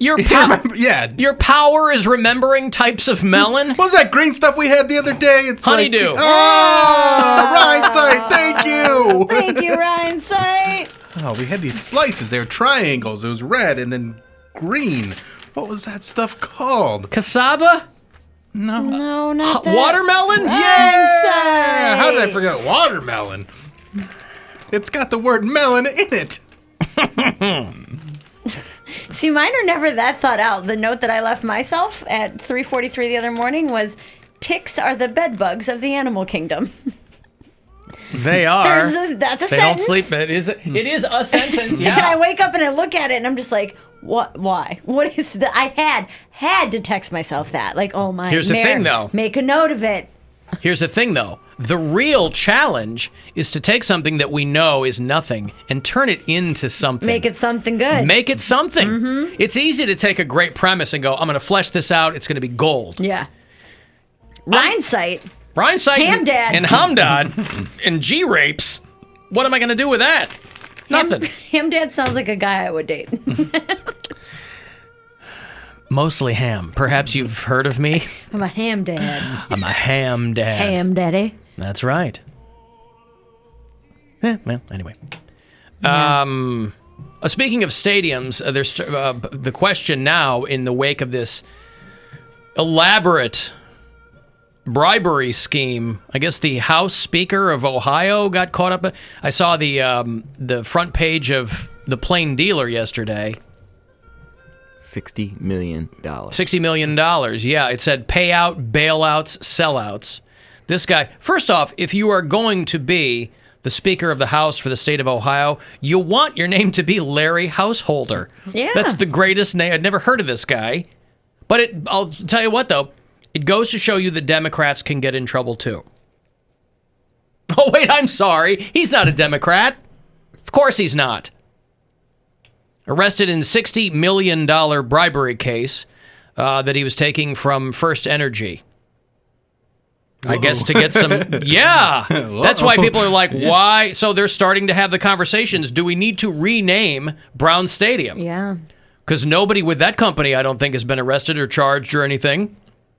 They arrested this guy. It's like a RICO case or something. Like what they do with the mob.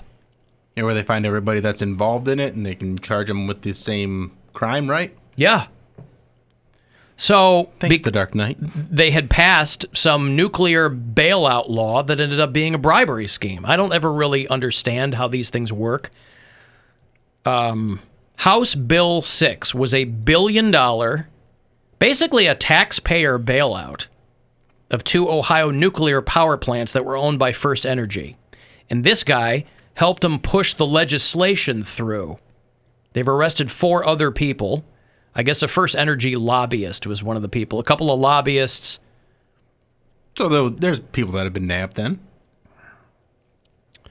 And so now, not only are they saying, we can't in good faith pass this bill, or we need to repeal this bill.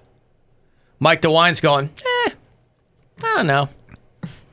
Sounds like it makes sense. He's like, I don't know. I feel like we can take more money from schools.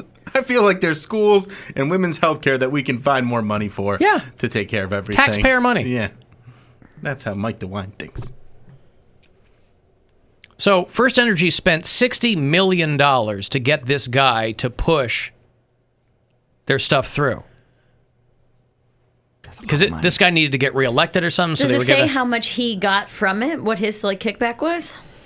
I'm sure it's in there somewhere. There's so many articles on this now that it's like I don't know. But it's a real gross story. He's like, I never have to pay my electric bill again. You wouldn't do that? No, this guy says he says he's not going to resign. Oh, really? Oh, yeah. He's like, of course. Even though everyone called for him to resign, he's of like, course. I'll stick it. Double down. See Can what we happens. vote him out or something? No, I mean, he's in the middle of his term. Can we impeach him? I don't know what you can do. But he's the House Speaker for the state of Ohio, and so now they're like, do we need to change Brown Stadium's name? So Second Energy Stadium. How about Big D Energy Stadium? I'm down for that. So, minimal energy. So, yeah, there are some fans that are like, well, maybe change the name of the stadium, or I don't know. See, this is what I love, is when weird companies get a lot of money, or they have a very successful product, or they own other, you're going to end up with like Squatty Potty Arena, things like that. Yeah. Buffalo Bills Stadium. I don't know what it's called now. Oh, New Era? I don't know what New Era is. It's the hats. It's like baseball hats. Oh, is that what it is? Yeah. Okay, so it's been New Era Stadium. But that's ending, right? It's ending. And so the company called Tushy, which makes bidets, is ponying up. They said they'll pay $13 million for the naming rights of the Buffalo Bills Stadium. They're offering to deploy portable, bidet-equipped toilets across parking lots and tailgating venues for Bills home games. Man, I like that. You don't know how much that will make a difference. You can't go to games. I'm just saying, when these drunk footballers, whenever you can, these drunk footballers come in there, people are going to be drinking out of those bidets. No, drunk they're people, not. Drunk people with their head in the toilet throwing up. You think that someone's not going to use that as a water fountain? I mean, it's clean water. Oh my gosh! They will absolutely use it as a water I know fountain. they will. They'll be having bidet gun Drunk fights. mayor would have done that immediately. Yeah. Okay, but so what? It's clean water. Washing your face in it. We need to always defer to Mary on what the drunkest of the drunk will do. I can promise filling up your water bottle where someone else's pee is. Oh my gosh, That's there's not no sanitary. pee in a bidet. It's a porta potty. You're peeing into a hole that other people poop and pee in. But they might have a hole for the toilet, and they might have a little area on the side. Like sometimes they have like a urinal for the men. Like they might have a little area on the so side. you're going to sit and pee or poop, and then you're going to sit on another spot That's and how use rich the bidet. people do it. Rich people have a toilet. You're talking about a lot of rich people potty. at a Buffalo Bills tailgate. That's where the millionaires hang out. These guys are known for crashing themselves through tables. That's what Bill's Mafia guys are known for. Jumping off of buses into tables. Yeah, so what's the problem? I don't understand what the problem is. People are going to get sick. We're all sick already. All right. I was gonna say, let us be entertained. That's fine. I'd be dying to see that pandemic go around. Yeah, there's a bunch of people drinking toilet water. A lot of fecal matter in their intestines. Ugh. New Era is out of Buffalo. I didn't realize that. They got the naming rights 4 years ago in a 7-year deal that made $4 million annually, I guess, for the stadium or whatever. So they want to get out of it. They want to get out of it. Okay. And so Tushy, we'll do it. If the Bills play at Tushy Stadium, that's awesome. That'd be great. Bring it on. Why not? I mean, but if there's a team that should be playing at Tushy Stadium, it's the Browns. Right. Like Welcome to the toilet bowl, everybody. Yeah. Gaia. Now we'll see what happens. But boy, I mean, I don't know anything about the Bills. I know that O.J. Simpson plays for them. The Buffalo Bills. Mary Santora. Did you write that at 3 a.m, by any chance? I wrote that right now. Guys, the Buffalo Bills. Get it, Buffalo. We got to do it right now. Makes sense to me. Did they announce that? People are telling me they announced the Redskins' name. Did they do that? Washington football team. Washington football team. Temporarily. Yeah. Oh, I see. They're temporarily the Washington football team. Okay. Why? Problem solved. Problem solved. Why can't they just come up with a name? They have a. Is it because that guy squatted on all the? Is that really? I don't know why, but it's Washington football team. I mean, it's $1 billion decision. They got so lots that go into it. Yeah. You're going to have just as many people who hate it as love it. Mm-hmm. On principle, you're going to have people who hate it because they don't think they should change it. So what do they care? Because merch and stuff? Of course. Right, but call it whatever. I mean, we've got the Browns and people buy merch. The Browns. Mm-hmm. And the color's orange. And brown. You know what I mean. Just call it Washington football team. They hope to be entirely rid of their team name in the next 50 days. Okay. Next for Washington football team. I think every city should just switch to that. Tonight, Washington football team against Seattle football team. What about the cities where there's two football teams? Team. Huh? Where there's two teams. You got the New York football team and then the other New York football team. Yeah. The Jets and Giants. But don't the Jets play in Jersey? Yeah. They both play in Jersey. Oh, they do? Yeah. call They share them the same stadium. Meadowlands? Is that what it yeah. MetLife Stadium. MetLife Stadium. Yeah. Call them the other football team. New York's other football team. And then that would definitely be the Jets. It would be the Jets. You just flip a coin to see what the other team is. But that's like when you play on those like football, like the Nintendo games where they didn't have the licensing. Mm-hmm. Like I think it was John Elway's football on Nintendo 64. They didn't have the Broncos. They didn't have the licensing for the players. Really? So there was no it was everybody's number and their skill level, but it wasn't the actual players. And then it was just like the Denver football team. Oh, that's funny. It was all just like the very generic, and it was like all the right colors and everything, but they didn't have the logos or anything like that. No, we'll see. Was it Elway or the Brett Favre one? I don't remember which one it was. Or it might have been a year with Madden where Madden didn't have the licensing for the NFL. Well, the NFL says all the fans have to wear masks.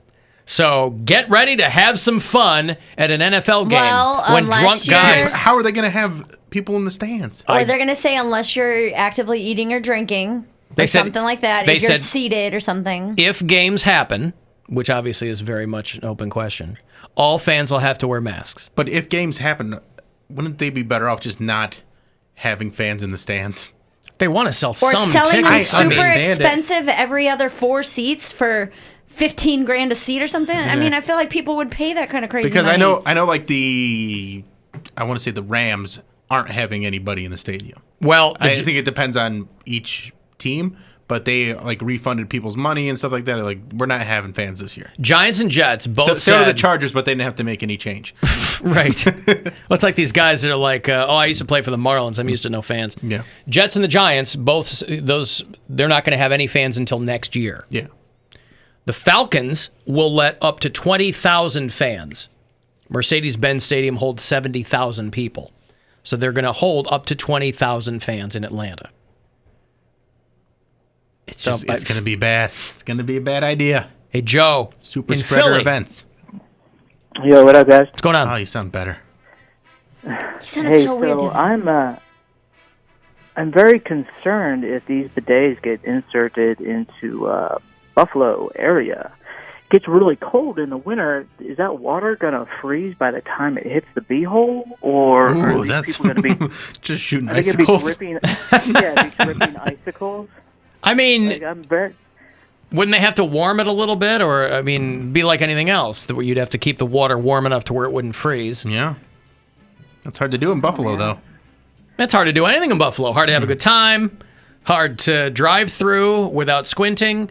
Hard to, I mean, sure, they've got some beautiful old-timey architecture and an amazing public television affiliate. Otherwise, the hell. Sabres. Okay, I'll give you the Sabres. All right, 3 things. Sabres. Sabre. The Sabres. The Buffalo Sabres. Yeah, okay. You've given us food for thought one more time, Joe. Thank you. Just trying to help out. Thank you, buddy. There's Joe in Philadelphia. Hey, Mike. Yeah. What's going on, Mike? What's up, guys? Not much. How you guys doing? Good. Yeah. Okay. What do you got to say? So, yeah. Sorry. You guys were talking about First Energy a little bit ago and the trouble they might be in. Yep. So, you're correct. He was bribed by a total of approximately $16 million contributions. Not all of that came from First Energy subsidiaries, and the subsidiary that is most guilty split off and became their own entity before this ever happened. So First Energy, I just want to be clear, because I'm a First Energy corporate employee, First Energy corporate so far hasn't been shown to be guilty of any of this yet. So there's people lobbying on their behalf? Yes, and House Bill 6, I'm afraid, well, a lot of people that are in the utility industry are afraid they'll get painted in a bad light now, because it did drag it through the mud quite a bit, but it does help out any ratepayer that buys electricity from Ohio Edison, Toledo Edison, any of those First Energy companies. Because of the way they restructure the bills, you actually pay less, and it's not coming from taxpayer dollars either. So there were some good things that House Bill 6 established, but unfortunately at this point it's been so beat up and dragged through the mud, who knows what's going to happen with it. I see. It's got a stink on it. So it's got a huge stink on it, sure. Yeah. Now, I know that's kind of a buzzkill. You guys are usually a more upbeat. No, it's fine. We'll kill buzzes. No, bring a buzz in here, we'll kill it. I like getting the information, and those things are so Byzantine to me that I can't even figure out how they work. Or Byzantine. Thank you, Bill. Thanks, Mike. I got to move on here. If you want to get a text into me, 35192. Next chance for you to get $1,000 and go fund yourself coming up at 4:30.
you have no idea. This is the Alan Cox Show on 100.7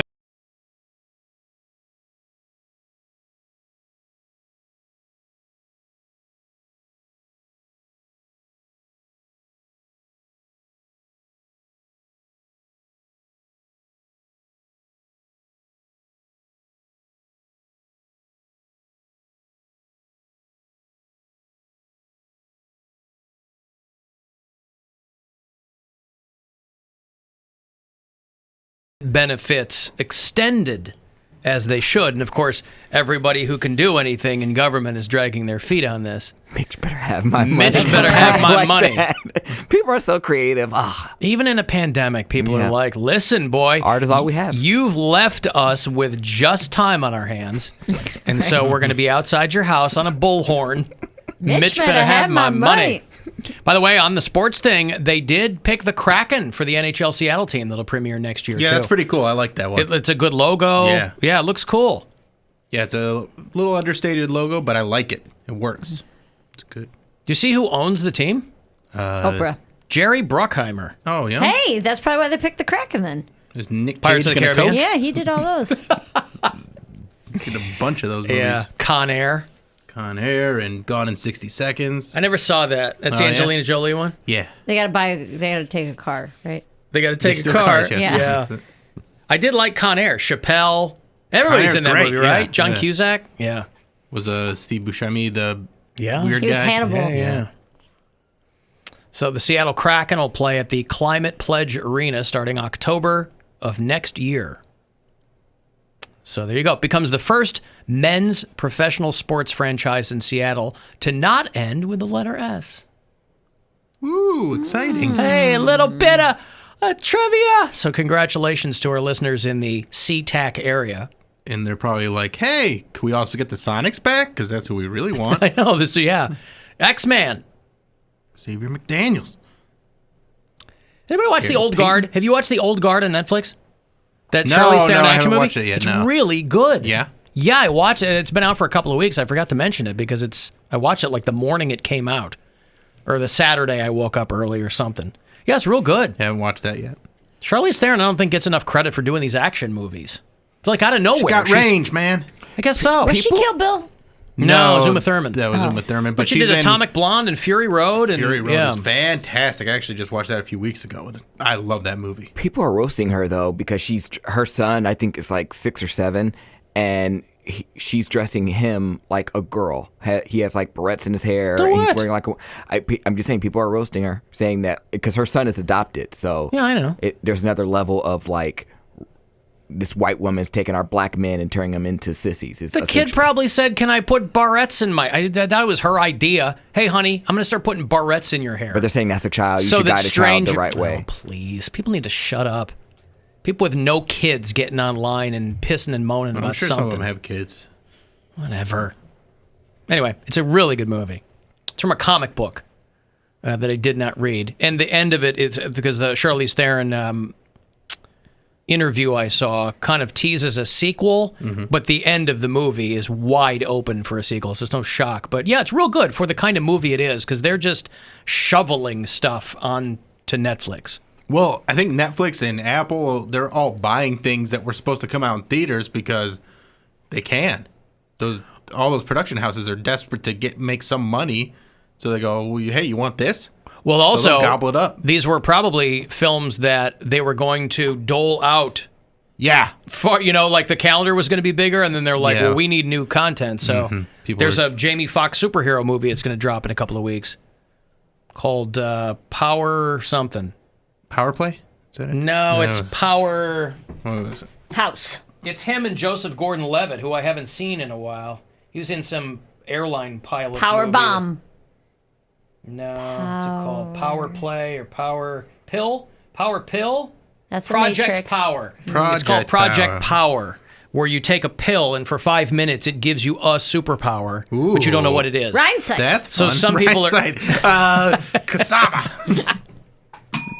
Some people get invisibility. Some people, But only for 5 minutes. Some people die. I like yeah. that. So, but Your it's superpower is to die. And come back to life though. Yeah. Would you want to die just to experience death if you knew you could come right back to No. life? Yeah, if you knew you were going to come back. Wouldn't you want to do it just to get it over with? Like It would hurt. What do you mean get Unless it over you die with? in your sleep. I'm saying if you knew if you died, you could be reincarnated and then you will remember everything that you had before Wait, you died. reincarnated or just resurrected? But like you remember, like I'm not going to. respawn. I'm not going to be a Okay. lizard or Because something. there's a Okay, movie right resurrected. now, Palm Springs with Andy Samberg. Yeah. And it's like a time loop movie. Yeah. And it's very much that. It's, similar to Groundhog Day, but it's got some, some Is it twist to funny? it. I thought it was very funny. Okay, because I've had it on my list. I just haven't gotten around. It That was good. Kristen I like it. Miliotti's really cute. Yeah, I like her. Because I feel like once you die, you're like, okay, I got it over with. I'm afraid for nothing. Like, and Yeah, you but can- the fear of death is that you don't know what's on the other side. If you know you're going to come back, there would be no fear in the death. You'd just be like, all right, let's just do this and have fun with it. you would be like, can he repeatedly die over and over again? They're like, wait, no, don't jump. Like, oh, it's fine. I'll be back in 5 minutes. That would be awesome. What's the other one? That's what the old guard is. They can't be killed. Like, Oh, really? Yeah. What's the Tom Cruise one? Oh, Edge of Tomorrow. Yeah, that or, was a cool one. What if you died and then you found out there was a heaven? You come back and live your life differently? Yeah. You die, you Yeah, of find course. out there's heaven and Yes, hell. if I have that information, I will definitely But I don't. live my life differently. I don't necessarily live my life in a way that's going to obstruct me from a heaven. Right, but it's the heaven where you have to go to church and do Yeah. all that crap to get in. Christian heaven. Oh God. Yeah, I guess. Mormon heaven's real. I guess. It's like some extreme religion. You're Is like, it they ju- were right. Is it just heaven and hell? Is hell a thing? Hell is a thing. Or It's is it not just heaven like- or nothing. It's heaven or hell. There's no limbo. Well, then, yeah, I guess I'd have to do what I had to do to get into heaven because But I you don't want have to be to in hell. believe it. You can't only do it just because Well, he's you gotta can't believe say it. He it. was there. You can't say that. You can't say That's you have how you to. get into heaven. You don't get into heaven because you just go through the apologize motions. because you have to I mean, actually but believe it's in it. It's not believing anymore because it's a knowledge. There's no faith involved anymore. You go, okay, I'm going to be a good guy and go to church because heaven is after the. Do you ever see the movie? Talk about movies on Netflix. The Discovery. No. It was about No. 3 years ago. It was a super cool premise, but they just didn't do enough with it. It was Jason Segel, Robert Redford. Robert Redford is a doctor, and he discovers that there is proof of an afterlife. So now the world is beset by suicides because everybody's like, screw this, I'm going to the afterlife. Like they physically and scientifically prove that there is an afterlife. Mm-hmm. So, like when they show that it's pretty dystopian, they show the television, the news, they're like videotape of people jumping off of buildings, a lot of people killing themselves. And then there's other people who are like, well, I'd kind of like to live this thing out and see what it is. yeah. So it's like a really cool premise, but the movie just doesn't go anywhere. And it's a real bummer. I was and- excited But about watch that. it. You might like it. Yeah, watch it. Huh. It's called The Discovery. So, yeah, people are like, well, time to get out. But if you knew there was a heaven and you came back, yeah, I guess. I mean, what people would opt for hell? Nobody. Well, I don't know if I've made up these own rules, but I don't know if it's like you can't. And it Can would you be still get into heaven if you're begrudgingly doing it? But it would be a non-denominational heaven. It would have to be. No, I'm saying if we found out there was like a formula? specific, a specific religion, like Pentecostals were right. So the speaking in tongues and all that, and that's what you have to follow to get into heaven, or you're going to hell. No. Or Mormons. You find out Mormons are right, so you got to do all the things that Mormons do, or you go to hell. No. No, you wouldn't. You would go burn. You know hell's real, and you would burn for an eternity instead of wearing your magic underwear. I can't believe I'm going to say this. What sense does that make? That one religion would have the afterlife? That was one of them was right. I mean, all the religions are basically the same anyway. They have the same stories. They have the same history, One variation. So somebody comes back and goes, it turns out, because Mormon, that's not heaven. That's planets. You get your own planet. You go to heaven, Bill? Yeah, I'm going to do that. No, gonna I'm go to heaven. asking if Mormons had a heaven. Yeah, they have a whole bunch of heavens. See? But you didn't say that. So Well, we I don't got- know enough about Mormons. We I have just to. picked one. Mormons got to recuse themselves here. Okay. Right? Why? They got levels. Why jam on one heaven when they got 8? Okay, So- fine. well, Just 3. basic Christian heaven and hell. You got to recuse the Jews because they don't believe in hell or any of that stuff. So, Judeo-Christian or Catholics and things like that, Yeah. Lutherans, Yes. Rosicrucians probably are in Non-denominational, the mega churches were like, we're Muslims jeans. are. So You come back, you're the only one with this knowledge. Well, nobody would believe me. Now you're in the same position as a pastor, trying to get people to follow you. Plenty of people believe religious people. That's why there's so many nuts running around, buying buckets of food.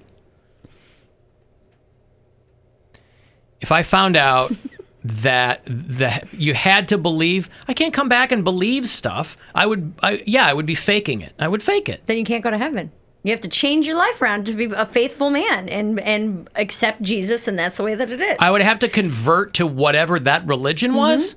Yeah, but that heaven's going to be full of those people. I'd opt for hell.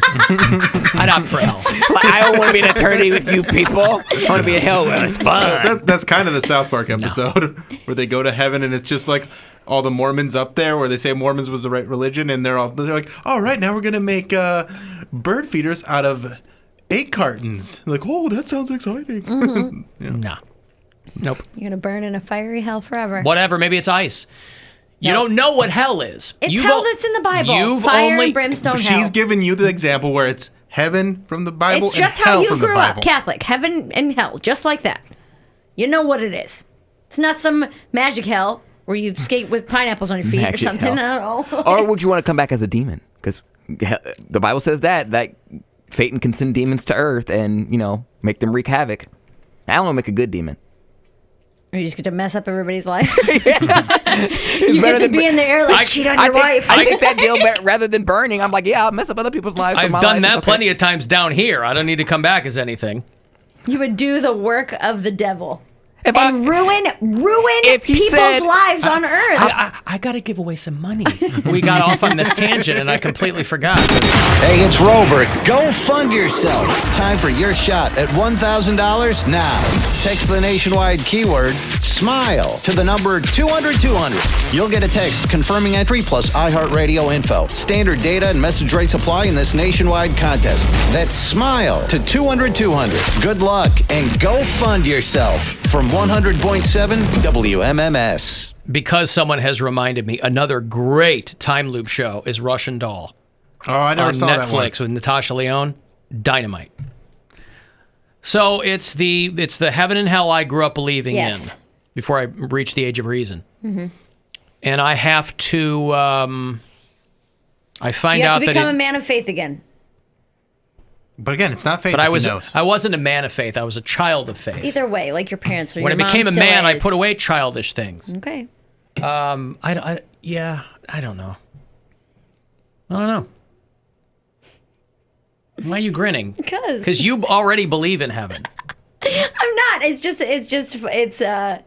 It's funny because I feel like I You're see your asking me- interior. It is because you're working it out. Yes, because yeah. there's no way to work out a hypothetical about eternity. Yeah. So it's just a hypothetical question. Right, because our minds can't grasp eternity. It'd be different if somebody was like, hey, if you had $1 million, would you take $1 million to kill someone? Yeah. You know what $1 million is and you know what murder is, right? We don't have any possible conception of eternity. So to go, hey, would you do this for eternity? People go, I don't know. I have a pretty good idea.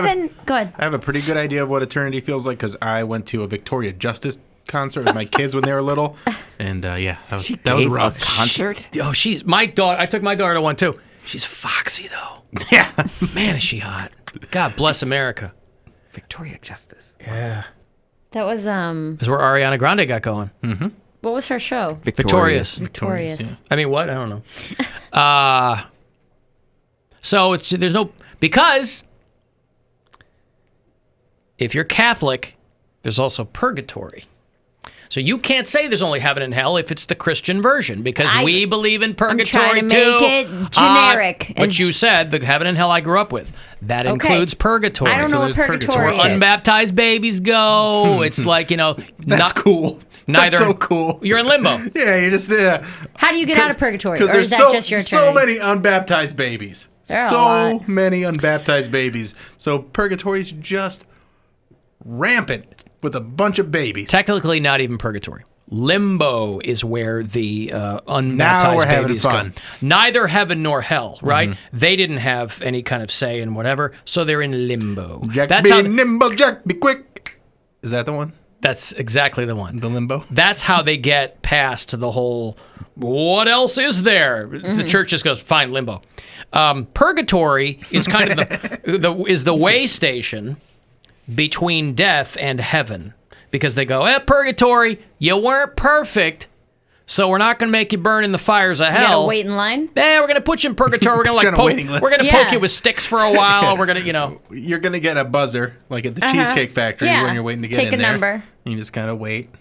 And if it buzzes, come see us at the... And you're just bit by a bunch of mosquitoes or something, annoying. It's like you're supposed to be, you're doing some kind of penance to make you So like you didn't kill anybody, but you lied a lot. Yes. So they'll be like, all right, liars to the back of the line, whatever. You're not bad enough for hell. Hell's for like rotten people. If you grew up Catholic, hell is for like murderers, thieves, Jews, things like that. Yeah. Gays. I'm forgiven. At least when I was a kid. And I'm baptized, so. I was baptized twice. We didn't care. I got baptized every summer. Catholics didn't, we didn't care. What do we care? You got baptized every summer? Baptism for us was just an outward showing of what you believed. So you could get baptized as much as you wanted. I would like to Could you get baptized as little as you wanted? Sure. Like once? You could get baptized once and be done. There was Could an you option do to like be a baptized half? where you only go up to your nose in the water. Yeah, and you'd be Maybe. like, I'm keeping this part I just got a haircut. baptism free so for a little my while, and highlights. then I'll eventually go all the way. Well, we did it at church camp. There was an option to be baptized every year at church camp. I always had this thought, like if I was on my deathbed and I was like, oh my gosh, what if God doesn't let me in heaven because I'm gay? I just want to be like, I just want to renounce my gayness on my deathbed. Like, I'm not gay no more. You could do the sinner's prayer. That's what that's for. When the priest or your pastor comes in and does the, hey, we'll wash it all away now. For my last thing. 5 minutes of life, like, I'm not gay. I don't like D. Everyone get on my nerves. He ain't text me back. The pastor comes in and is like, hey, if you just sign over your will to me, you go to heaven. You go to heaven. Mm-hmm. Well, listen, they told us, even though my mom took us to Mass every morning, they would tell us in school, they're like, hey, you don't get into heaven just by going to church. Mm-hmm. You got to live it and believe it. You got to learn it. You got to pay. Live it, learn it, read it, know it. You can't have an outstanding balance and get into heaven. Well, my balance is pretty good. Maybe it's like your credit. Like anything you owe gets passed on to your family. Like, hey, he didn't tithe for 5 years, so we need 10% of his salary. That's on you guys now. Yeah, tithing's not a huge thing in Catholicism. Like they pass the thing around, you get the envelope every month, but it's not like it is in LDS. Oh, it's a big thing. It's huge. It's a fundamental tenet of, it's why they're so loaded. But see, for us, it was always like you had to pay your tithes, and then the offering was different.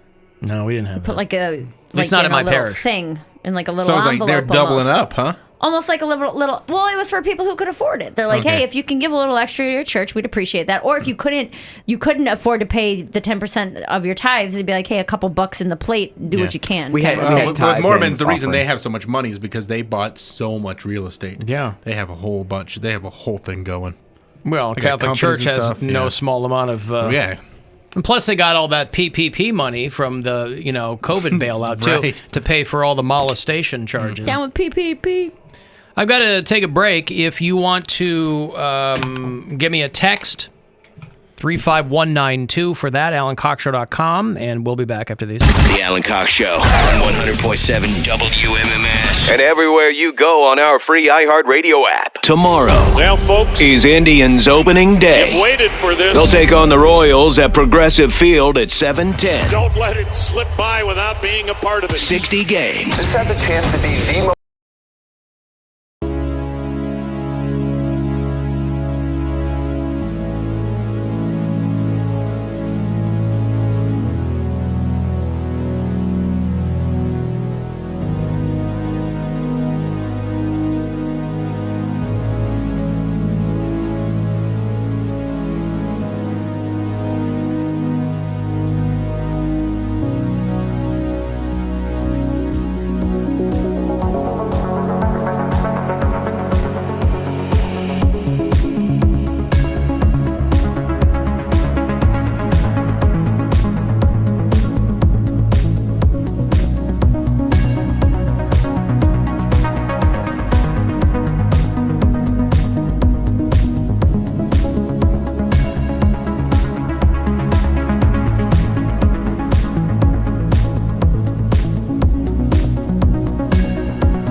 No, there isn't. There's no evidence that says that your soul doesn't move on. You can't prove a negative. So Prove to say, well, there's no evidence that.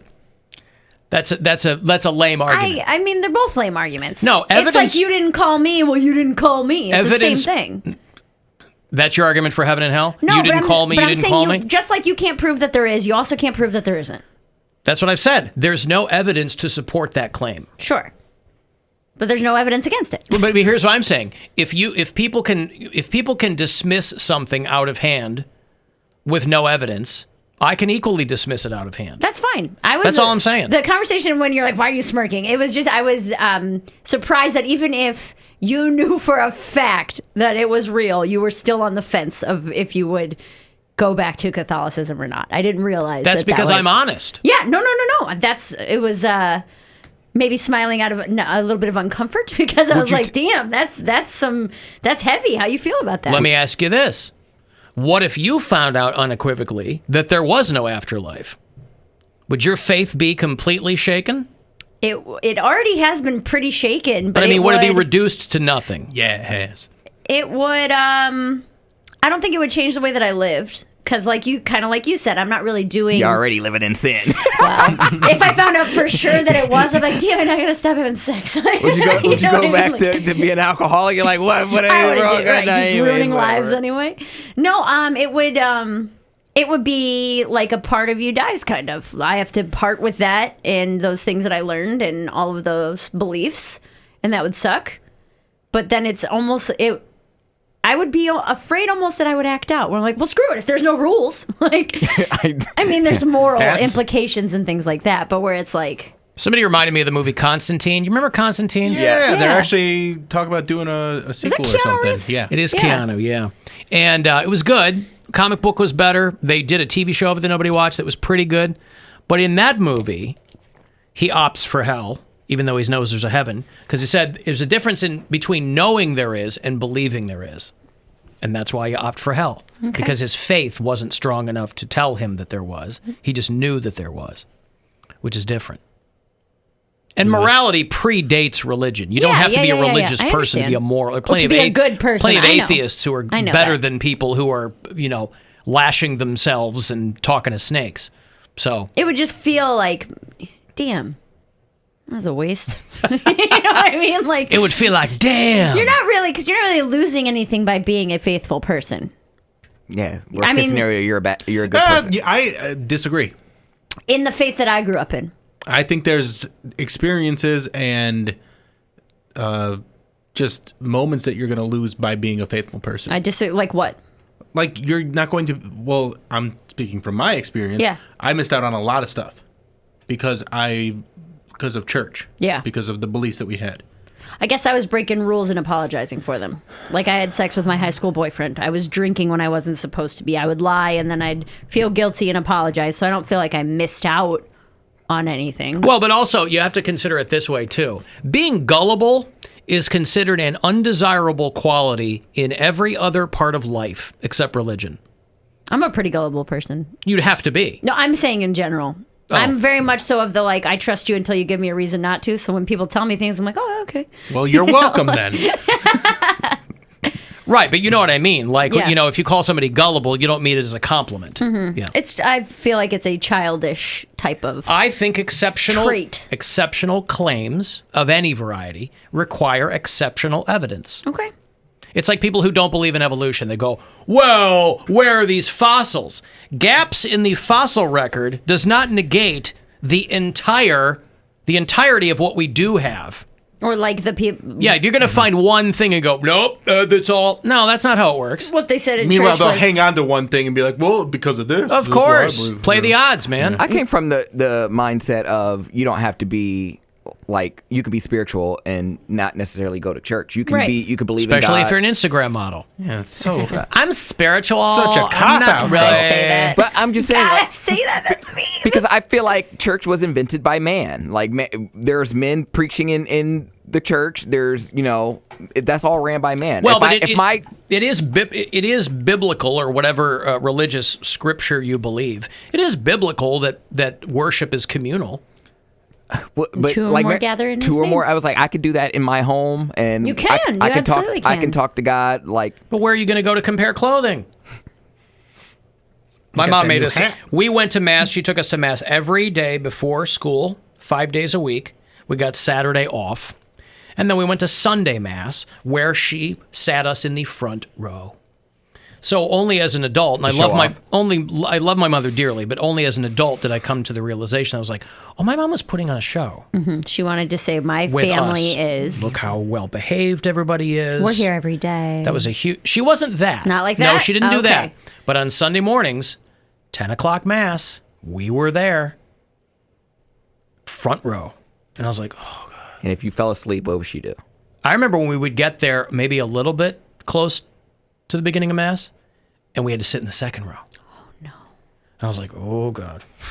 We were never a front row family, but we kind of had our spot. Like everybody kind of had their spot when you go, and it was just I was like looking around that's- ever anyway. I'm Yeah. like winking at girls, and I'm, hey, saw you in mass. I remember Want to go hang out? We were always late. falling asleep on my mom's leg, and she like dropped it down a little bit so my head came off it, and then like lifted it Yeah. up to just like pop my head up, and just like completely shook me awake, and I screamed. I was like, ah! Yeah. And everybody's like, huh? And I'm like, Just praising the Lord, testifying. Yeah, we don't that's really all. do that though.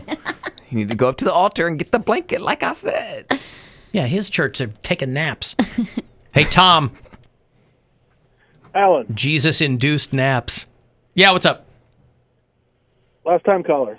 Hey, thank you. For some reason, you brought back a core memory that I haven't thought of in probably 15 years when you said that you had to go to church until you hit the age of reason. Yeah. My mom made me go all the time. My dad never had to go, and I started, he would sit there and give me the Homer Simpson "shut up, boy," because I'm like, why doesn't Dad have to go? Yeah, And, right. So What? I hit about, yeah. Go ahead. I hit about 10 years after I hit about 10 years old. I started paying attention. She'd get the church envelope out of the desk, put a 10 spot in there, set it on the counter, and go to get dressed. So I'm like, well, she's making me go. So from about 10 to 15, I would peel the envelope open, take the 10 spot out, put a 1 in there, and seal it back up. And then that was what the church would do. Wow, I look got at you.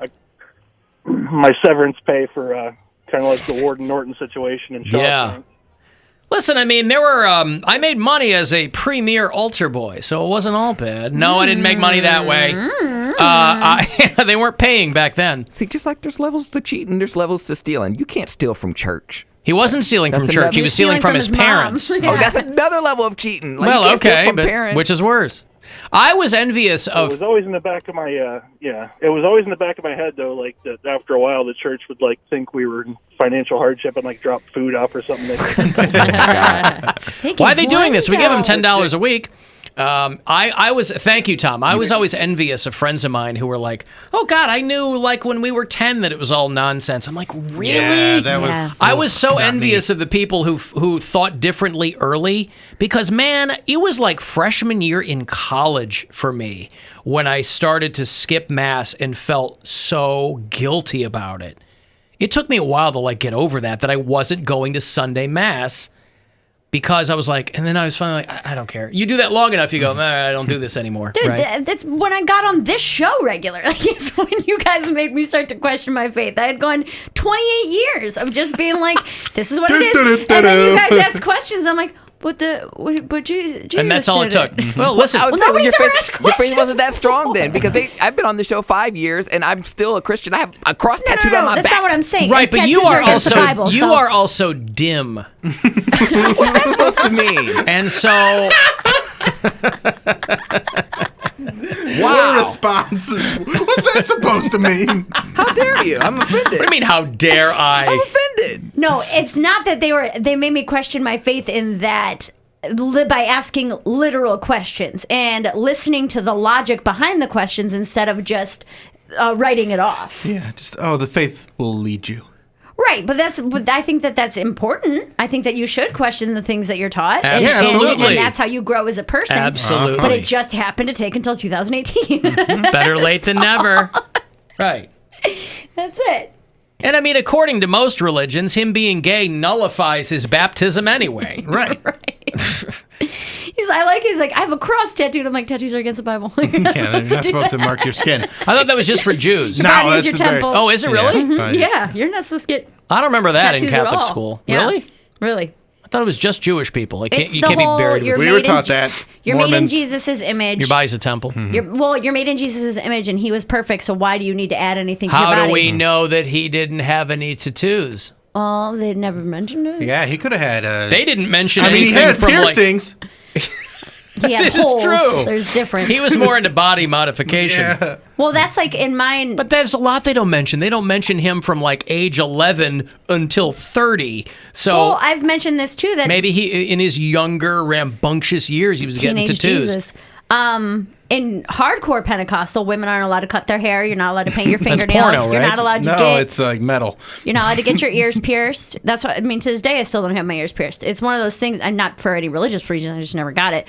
But you're not supposed to shave your legs, like things like that. Pardon me? For a while, age of accountability. We weren't allowed to shave our legs till we were 13 years old. What is age of accountability? It's like you said, the age of reason. It was called When age you of take on your- accountability. Yeah, your own sins. the age of accountability in our religion 12. was 8. Ours was 12.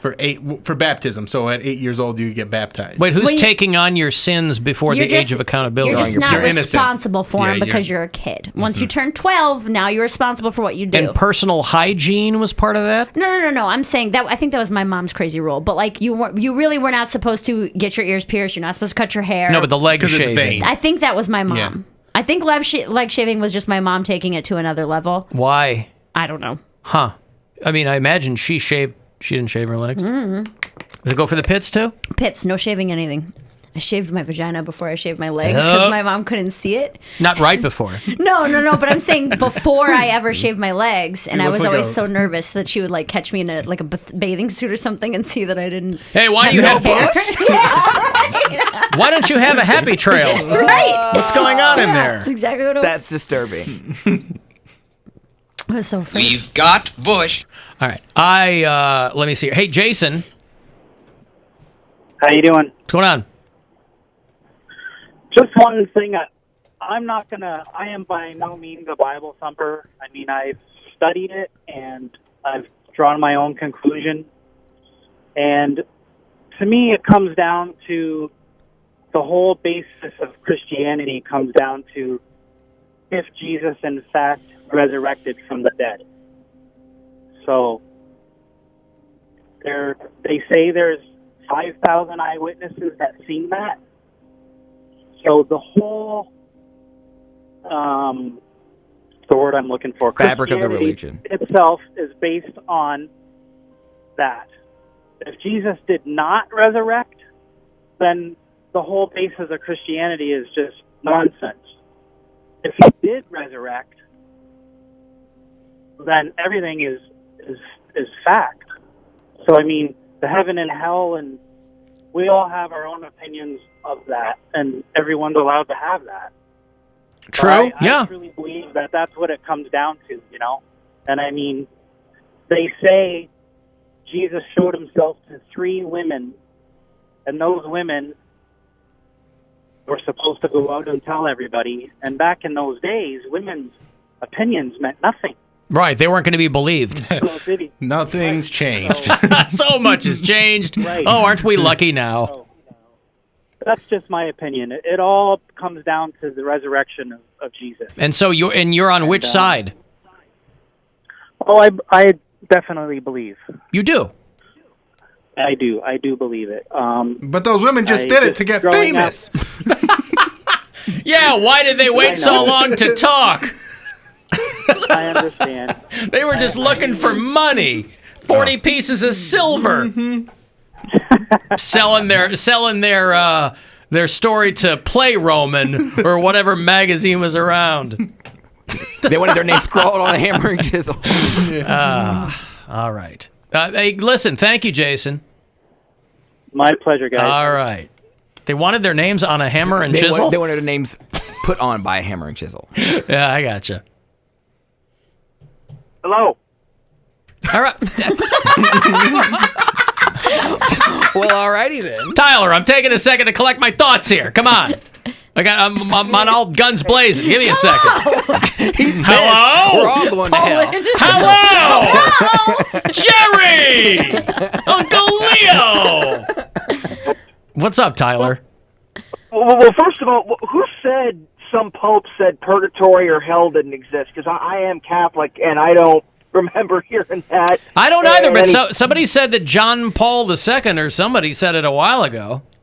Well, look, I got confirmed only 6 years ago. I got confirmed late. I'm 25, but I took the class for it, and they said pretty point blank, oh, yeah, we believe purgatory exists. And that I think the hell thing might come from, look, there's a weird dynamic. As a guy who goes to church and stuff, there's a weird dynamic in the church where there's kind of two groups. There's the more laid back, somewhat traditional mainstream Catholics like me. We go to church every Sunday. I pray the rosary. I read the Bible every night. And then there's what we call the traditionalists, the trads, we call them. And a lot of these people hate Pope Francis for one reason or another. I have no idea why. He's too liberal. Yeah, they think he's a liberal pope. Yeah, the gay pope. They think he's a Marxist and he loves the gay lobby and all that. But I think a lot of them thought he said, oh, hell does not exist because it's so hard. And you gotta say, a lot of that stuff kind of,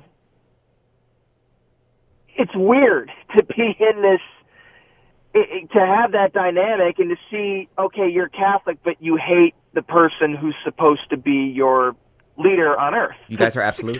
Well, the Pope is the most popular guy that nobody pays attention to. Everybody loves a Pope until he says something and they go, oh, that's ridiculous. Come on, what do you... He's old. I break it down, the people you're talking about, Tyler, I break it down between there are people who are fans of the New Testament and there are people who like the Old Testament. They like the punishing, wrathful God or whatever, rather than Jesus, who was saying, hey, take care of immigrants and sick people and children and the infirmed. And that's too heavy a peach for a lot of people. So they go back to the old stuff and they go, yeah, this is more my speed, kicking ass and taking names and whatever. So there's there's something for everybody.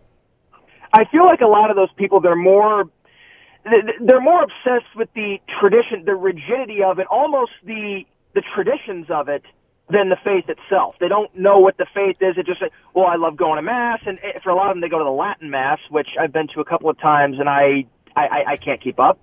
And it's very...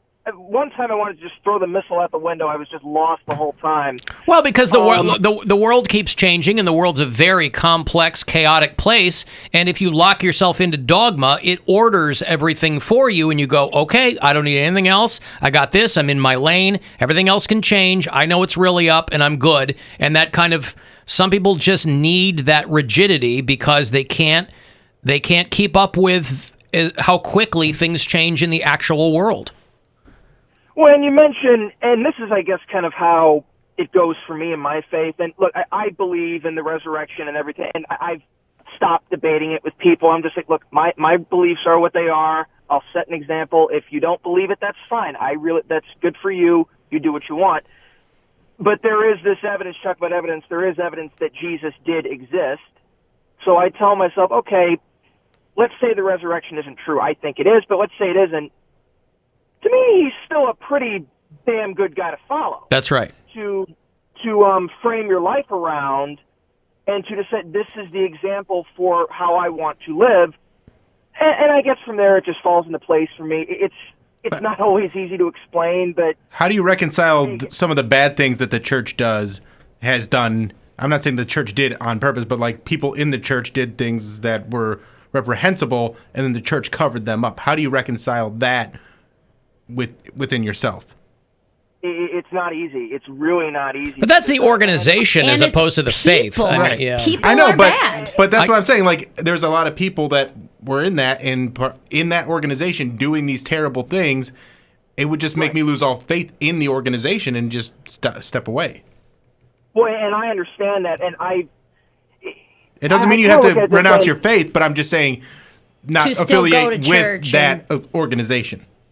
Well, and you're right, and I think Alan said, but to me it is the faith. Like, to me, the faith is bigger than the men who run it, and I try to tell myself, all right, I know in my heart that the majority of them are good, and thankfully, I didn't know anyone who was affected by that. I was not affected by that, but it did happen, and I get sick reading some of those grand jury reports. For me, and this is going to sound weird, part of me almost stays in, one, because I believe it is the church, but part of it's spite, because I tell myself, well, those people who want to cover it up, they want people like me to leave the church. Yeah, you're not going to let them beat you. Exactly. Like, I'm going to stay there and raise my voice and say, enough is enough. I want these people who did this out. You're not going to take my church away from me, because this is my church just as much as anybody. Tyler, I appreciate the call. I'm way late. People are texting me that hell does exist, and it's this conversation. So I appreciate the call. But we got a Christ-like spite out of it, and I appreciate that a lot. I'm way late. Another $1,000 for you to wash all of your sins away is coming up at 5:30. You can go fund yourself, and we'll be back. The Alan Cox Show on 100.7 WMMS.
100.7 WMMS. Rest assured, when all else fails to entertain you, so will he. You guys suck! This is the Alan Cox Show on 100.7 WMMS.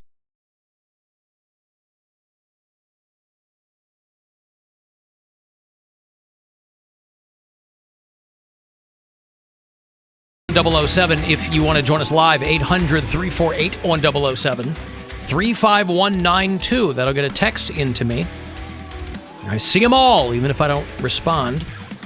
AlanCoxShow.com. If you want to watch, you can listen on the iHeartRadio app. If you do that from outside Ohio, tell me where. We'll put you on the map of Bureau Chiefs who listen all around North America and beyond. Jeff is in Woodstock, Georgia. Nate is in Matthews, North Carolina. Andy is in Topeka. Carrie listens in Cave Creek, Arizona. Jackie is in Paramus, New Jersey. Let me dig in here. Sebastian is in Midvale, Utah. Mm-hmm. Yeah? You want another one? Mm-hmm. Bob is in West Columbia, South Carolina. Rachel's in Redmond, Oregon. Jordan's in St. Louis. Never heard about Chris, the guy that was down in Antarctica. There was that fire. Oh, yeah. Never heard. He was at McMurdo Station in Antarctica. They had a big fire down there. Never heard anything. You can call the Alan Cox Show After Hours line anytime you like. No, but you know what? We're running. Do that. We're running late. Let me go away this. I know this you're money getting first. excited. I know. Don't be starting something else when we got to give away $1,000. That's what people want to. Thank you. That's what I wanted. Chance for you to go fund yourself. I forgot how late we were getting going here, and chance for you to grab $1,000. Good luck. Hey, it's Rover. Go fund yourself. Time for your shot at $1,000 now. Text the nationwide keyword WIN to the number 200-200. You'll get a text confirming entry plus iHeartRadio info. Standard data and message rates apply in this nationwide contest. That's WIN to 200-200. Good luck and go fund yourself from 100.7 WMMS. Were you even on the show yet when Jared from Lakewood used to call us all the time? Yeah, because he ended up becoming friends with my daughter. He was 11 when I came to town and would call the show all the time. He called the After Hours line. Yeah. He's all grown up. Yeah. Aww. 216-986-8903. You can leave a message anytime. Hey, Alan. It's Jared from Lakewood. So I'm catching up on some podcasts, right? Last week, Wednesday is where I'm at. And you guys jump back into Everybody Loves Mayor. My first thoughts, oh, God, we've been through this again and again and again. But in hearing that theme song one more time, I heard some words that are really sticking with me, and I am perturbed. So let's dive into a couple lines here. Can I guess? Everybody. Hot and steamy. Because that one surprised all of us. Darnell is the guy. Should I play the song first? Yes. For people who for context. Bill and I have been working, God, it's going on 4 years now. Feverishly. Feverishly on a sitcom treatment for Everybody Loves Mare, where she is a frontier lawyer. It's a period whose piece. best friend is a horse. It's a period piece. This is the whole, you guys did this so that I could be bigger than Jerry Seinfeld and sell out the grog shop one day. That's right. That's why Sell we out the decided grog shop. to do this. And now, unfortunately, that dream seems even further away than it was before, through no fault of your own. More time to plan. Yeah.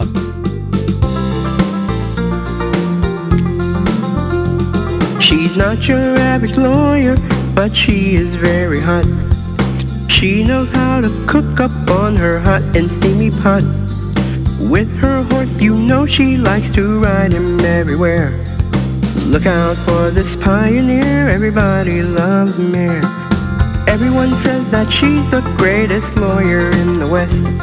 And every day she likes to dress up in her Sunday best.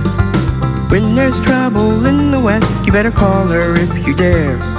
Look out for this pioneer, everybody loves Mare. Look out for this pioneer, everybody loves Mare. Yeehaw! Oh, got me in the front butt. Got me in the front That's butt. the catch, because I'll run into things. Catchphrase that Bill and I wrote for her. We were thinking only of you. This is what they call a star-turning vehicle. Mm-hmm. Yeah. All right. Jared from Lakewood's got some questions. dive into a couple lines here. You know, everybody loves Mare. She's not your average lawyer, but she's very hot. Does this but imply a negative connotation to her being an average lawyer? Is she somehow less than an average lawyer? I'm sure your answer might go to, well, later on in the song, we established that everyone says she's the greatest lawyer in the West. But it says she's the greatest lawyer in the West, not the most successful or best practicing, most winning. But hold on, No. She's just... No, but first of all, Darnell should be answering these questions, not us. That's why I'm not average, because I'm the best. Yeah, you're greatest. above average. Yeah, Not your average lawyer, because I'm the best lawyer in the West. Greatest. The greatest lawyer in the West. Well, I think greatest implies that you're a good lawyer. Yeah, I'm not sure. And not average. I'm not sure where that confusion comes from. The greatest. My question is, the greatest what? The greatest ping pong champion and a lawyer? Okay, well, there's Jared from he went right past hot and steamy pot. I thought it was all going to be about hot and steamy pot. And That's it was what about we this, have the most questions about. That wasn't even a roadblock for Jared. Making Roman noodles. Yes. On that hot and steamy pot. Hot and steamy pot. Yeah, that was just like a throwback for Darnell. Gotta have something that rhymes. Let me give you another one here off the After Hours line. Let me find it here. Y'all were talking about Disney movies earlier in the week. Speaking of old Disney movies, and they all have scenes devoted to scaring children. A number of years ago, I showed Dumbo to one of my fourth grade classrooms in an attempt to expose them to classic Disney films, because a lot of them hadn't seen anything older than Frozen.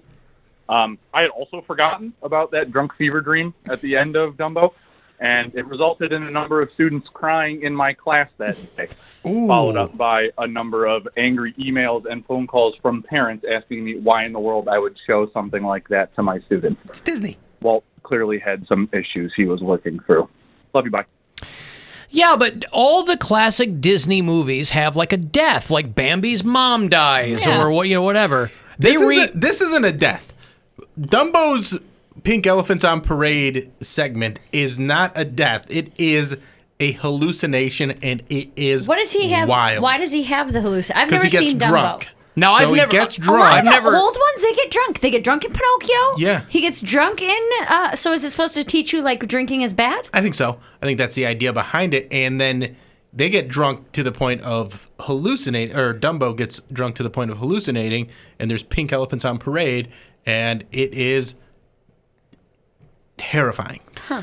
That's an old cartoon. It goes back to the early 40s. Like, it's older than my parents. But I've never seen Dumbo. Neither have I. Tim Burton rebooted it about a year ago. And it's got like Michael Keaton and DeVito and Ava Green, who's crazy hot. Oh, she's so hot. And Colin Farrell. And I'm like, we got to see this movie. And Gwen goes, she's too young to see Dumbo. And I go, what? She's like, Dumbo's terrifying. I'm like, really? Mm-hmm. So maybe we could show it to her now. This was like a year and a half ago. But I'm like, I've never seen Dumbo. Never saw the original cartoon. I didn't see the new one, but the original is... there are all sorts of problematic things, because there's also the crows. What do the crows do? Right. They're just very stereotypical. Like They're like, yeah. You know, like crows were back then. Right. They're like, crows are black. Let's make them a bunch of stereotypes. Step and fetch it types. Yeah. Now, do you know that Dumbo is an acronym? The name Dumbo. Really? Is an acronym. Do you know what it stands for? Don't underestimate my butt. Don't underestimate my big old ears. Ovaries. My big ovaries. My big ovaries. Yeah, I don't know what it stands for. Well, I mean, technically, this is Brooklyn, too. Down under the Manhattan Bridge overpass. All right, so not the elephant. It was a trick question. Nevertheless, if you're in Brooklyn and somebody refers to Dumbo, that's what it is. What does Dumbo get drunk on? Probably fermented fruit would be my guess if I had to. It's just like a bucket. Old I just remember peanuts? drinking out of a bucket. I don't remember what was in. Oh, champagne. Mouse and Dumbo get drunk on champagne. Yeah, the mouse. Yeah, there you go. All right. Do they get drunk in Aristocats too? I don't remember that one that well. But Is that the We Are Siamese, If You Please movie? I thought that was. Yeah. I thought that was. Wait, no, that No, might be no, Lady no, and the Tramp. that's not it. That's Lady and not the it. Tramp. There's Lady a and the Tramp. Siamese There's so cat many. who has some pretty stereotypical lines in this part that he sings in the Everybody Wants to Be a Cat song. Oh. I know the Aristocrats. I like that a lot. Is it like that? Kind of, Is it a yeah. cartoon version of Bob Saget and Gilbert Gottfried? Yes. All right. Gilbert Gottfried plays the madam. Hey, solid. Aristocats. That was like probably my least favorite. I Disney movie. loved that movie. I love the songs in that Everything movie. because I saw it before. It was like I saw it before. It was like remastered, so everything was like grainy. Everything It looks is dark. grainy It still, looks really yeah. dark and like depressing almost. I don't like those ones. Let me play this for you. This band has a new album out. Unfortunately, they're called the Coronas. Oh. This band has been around for a long time. They are a pre-COVID band. They're not just fooling around and started a band. But they're really trying to get people. Let me play a little bit of a song here.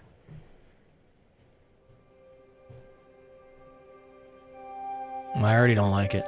You know, I thought these guys were a rock band. I should be old enough by now. I love that you don't lie. I try. Listen, when you sing, you're supposed to lose your accent. You're singing with a really thick accent. Anyway, these guys dropped a new album, and they're really trying to get people to pay attention to it because they're called the Coronas. And, you know, certainly, if you're a fan of the band, it's certainly going to change your mind about anything. They're an Irish rock band. But you figure, you know, like the beer for a while, people were like, it just, you know, sets off something in their brain. Right. And also, sounds like they're a little Coldplay. Yeah, right? Just depressing. Right? Right. Frontman Danny O'Reilly says he spent Irish, Christmas... eh? Danny O'Reilly's Irish? Danny O'Reilly! We actually named ourselves after an old-school vintage typewriter called the Smith Corona Deluxe. It's in the movie Almost Famous that we loved. Well, the God I believe in isn't short of cash, mister. 11? Yeah. So we became the Coronas. It's probably the only Billy Crudup movie I don't like is Almost Famous. You don't like Almost Famous? You sound like my wife when you say love that. Almost Famous. No. It's so fun. No. Such a fun movie. No. So good. Nope. I don't dislike it. It's just crazy overrated. I don't understand why people have this amazing affinity and nostalgia for Almost Famous. It's just a fun movie. I don't know. It's a good story. It's I've only well seen it acted. once. It's just fun. The Beatles? Is that about the Beatles? I'm a golden god. No, it's No, about Sweetwater Zeppelin. or so. Yeah, it's like a Zeppelin type thing. See, yeah. So anyway, find a new Coronas album. Listen to it for yourself. Give them some money. And the fake songs are pretty good. All songs are fake, Bill. Well, the songs that are like by Stillwater, They're like birds. they're pretty good. They're pretty good That's right. songs. Songs are like birds. Yeah. They're not real. All right, I got a break. Again, because I was late before. 6:30. Going to be the next chance for you to grab some money before we get out of here and the Corey Roddick experience begins. You'll be able to go fund yourself around there. If you want to shoot me a text, 35192, and we'll be back. The Alan Cox Show on 100.7 WMMS. And everywhere you go on our free iHeartRadio app. You can't depend on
like testicles, sometimes come in threes.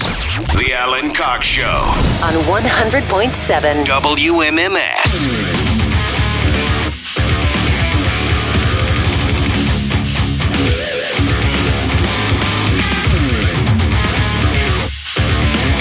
Two 216-578-1007 or 800-348-1007. 35192. And give me a text. I got half the people telling me, for the love of God, don't watch the Tim Burton Dumbo, and the other half saying it's great, you should watch it. I think it matters if you like Tim Burton, probably, would be if you're into that creepy kind of, And I am. Does Danny Elfman do the music? Probably. I hope so. Now, I have seen Edward Dumbo Hands, which is a very unsettling movie. His fingers are trunks. No. That's why it's so unsettling. That's what you would think they would have gone with. His fingers are elephants? His fingers are penises. I thought that was the word penis hand. That's what I thought too. Edward That's Dumbo why I Hands. thought I was safe, because I'd already seen Edward Penis Hands, and I thought I was safe. Boy, did they really... Boy, was my face red at Aunt Joan's 50th birthday party. Oh, my goodness. 70th. She's older than me. But wow. Did they still trim the hedges? In a way. Yeah. Yeah. Yeah. Stillwater based on the Allman Brothers, not Led Zeppelin, somebody says. Okay. Take your word for it. I think a couple of the lines were Robert Plant lines. Yeah. Like I'm a Golden God was Robert Plant. Yeah. I mean, it's a conglomeration Probably. of them, but I think it's more... It's a composite band. Yes, exactly. But I think a lot of it is very heavily from Led Zeppelin. Yeah. Okay, do you want to talk to Mary Santorum? Mary Santorum is on the phone. I heard she's funny. We haven't heard from her in some time. Hey, Hello? this is Mary Santorum. Hello, Alan. How are you? Hi, Mary. I love you. Hi, love you. Hi, Bill.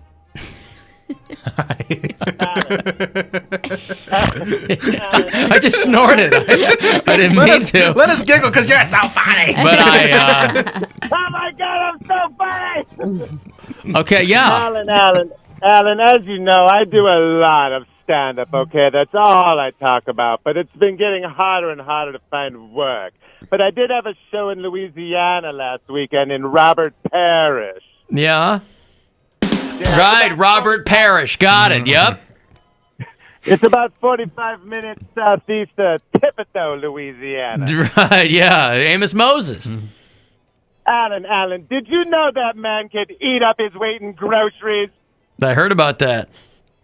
He had his hand bit off by an alligator, Alan. Right. I heard it. Now you're just explaining a song. Where's the comedy? I love one-handed men, Alan. You want to know why? Why? All I have to say is one in the pink, two in the stink. Ha ha ha! So funny. It's not really funny though. Alan, They could do that with two hands too, Mary Santorum. They don't just need one hand to do the shocker. Alan, can you answer this riddle for me? Yeah, I love riddles. How much blow could Rob Lowe blow if Rob Lowe could blow? I don't know. A lot. A lot, yeah. Bob Loblaw's Law Blog was right. Mm-hmm. Alan, did you know that the fate of the free world is depending on my stand-up ability? No. I've been contacted by North Korea to perform a private set for Kim Jong-un. Yeah. You want to know what he said, Alan? I do. If I bomb, he bombs. I'm so funny. I got to tell you, you're really, she came out of the gate pretty hard a few weeks ago. Yeah.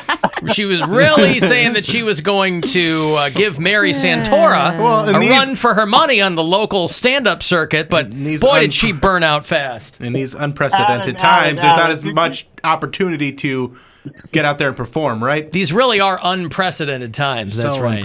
I mean, Alan, did you know that the coronavirus can be transmitted sexually? No. Yeah, I heard that's how Bill Cosby and Harvey Weinstein got it. So funny. All right. Yeah. There's Mary Santora. She's just using buzzwords now. Who, I don't know what she's doing, but I'll tell you something. You got nothing to worry about. I was a little concerned the first time that Mary Santorum called us, yes. But, you know, we've all seen people like that. They get up, they murder. Their first time. They do all their Stack the best audience. stuff, and then they got nothing underneath. I mean, when you are doing hyper-topical material like Bill Cosby and Harvey Weinstein, burn out. You're going to burn out.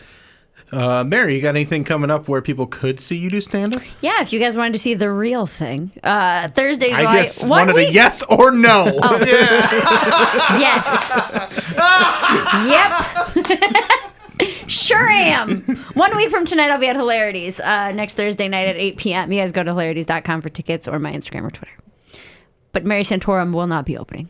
Oh, see, that's a bummer. You know, I thought about giving her a little Hold guest her spot. feet to the flame. Really see what she's made See of. what she can do in front of a live audience. I mean, we've just heard what she can do. We do have a live audience.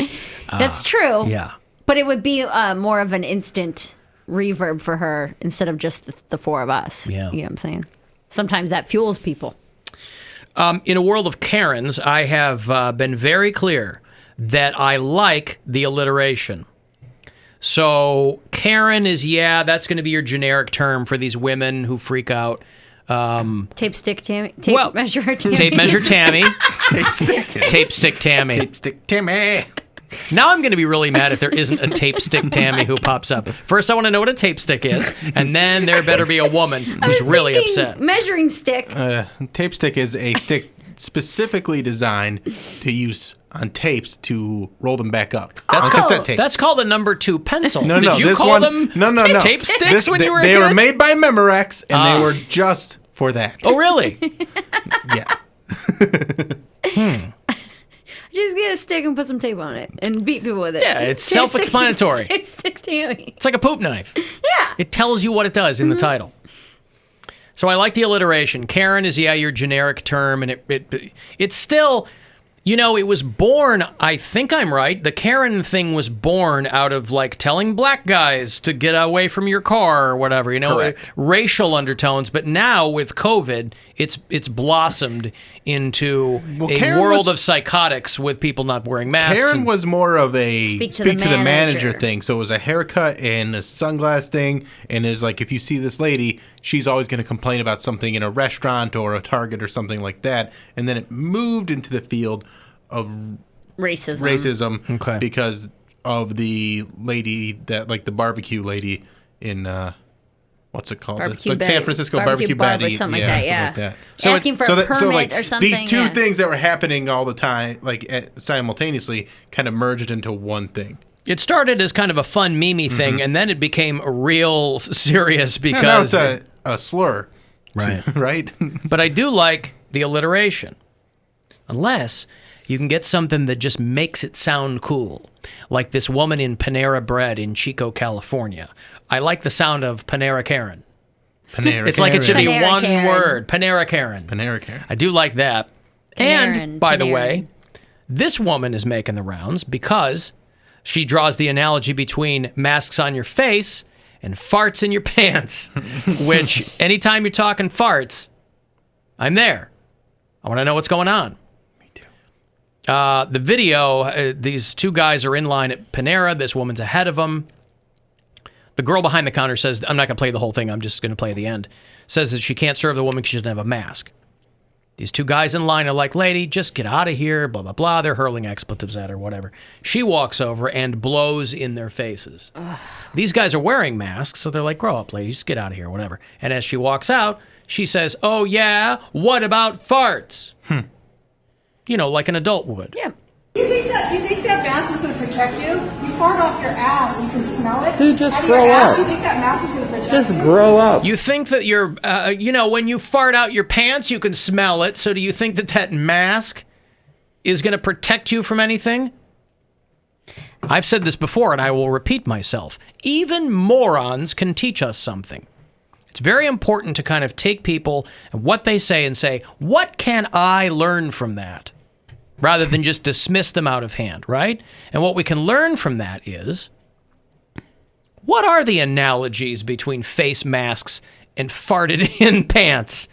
Because there are some, the holes in your mask are going to be a different size than the fabric of your pants. We're not wearing denim masks, right? You can still smell a fart when you're wearing a mask. I think that's the analogy she was making. You can smell it through a mask. She's saying farts get through your pants, the virus is getting through your mask. Sure.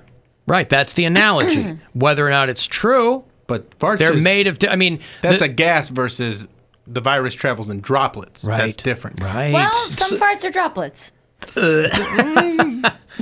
But I think the sulfur molecules are what... Those are gas, yeah. That's what gets the fart into your methane. face. My dog was driving around yesterday, and she was cutting some. Just horrible farts, just stinking up our car. Dude, I went to Bill's last night. We had a gourmet dinner, and I ate those Ruffles chips of sour cream and onion, and I was not smelling good last night. Because it's like, you want to talk about lactose on a chip. Boy... I got home and I was like, it was such a mistake. Oh. But there's no actual dairy in the chips, it's are made, there? Some of, they'll put powder, essentially, like powdered milk or powdered cream to get that flavor. And that's on enough it. to get you going. And some chips even have whey protein on them for that same effect. I thought you were doing better. You say you're eating cheese and going 5 times a week now. Cheese and cheese keeps milk it regular, is different. But the sour cream really Sour cream is what does it to me, activates your man. farts. Yes. Well, but anyway. Here's the difference. Let me lay some science on you here, right? The molecules that would have your methane in them in a fart are very, very small. Right. Very small. Because it's a gas. That's right. Viruses come in different sizes. But the virus that causes COVID-19 is much larger than a tiny fart molecule. So those are not going to permeate your mask or a tiny fart. Boy, I'll tell you what. And they travel on the droplets. That's how they're dispersed. Big things come in small packages, right? So tiny fart molecules can really knock you for a loop. I really wanted to see them this year, but... The tiny fart molecules? Yeah, tiny fart They molecules. were with the Mighty Mighty Boss Tones last summer. It's the impression that I get. So, yeah, the droplets are obviously much larger than the fart molecules. But listen, I imagine the lady's not a scientist, and so somebody had to do a little bit of digging, if you will. And, I don't feel so bad for kicking my brother out of my car for farting, so. Because his fart molecules will still be all over my seat. And I have to breathe that in years to come. Well, no, so. they dissipate. They dissipate. I mean, they don't just... But, the smell dissipates, but, I feel like the fecal matter somehow... And it's not fecal matter. It's not fecal matter. It's just sulfur in the molecules. And it's not going to last forever. It's a gas. You smelled a chair. Were you looking for fecal matter?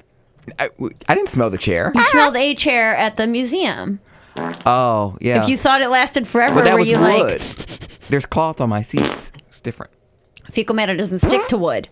It slides right off. Yeah. Especially finished wood. I'm sure they wipe that Unless down it's a before they tape put it out stick, there. and then it sticks to the tape.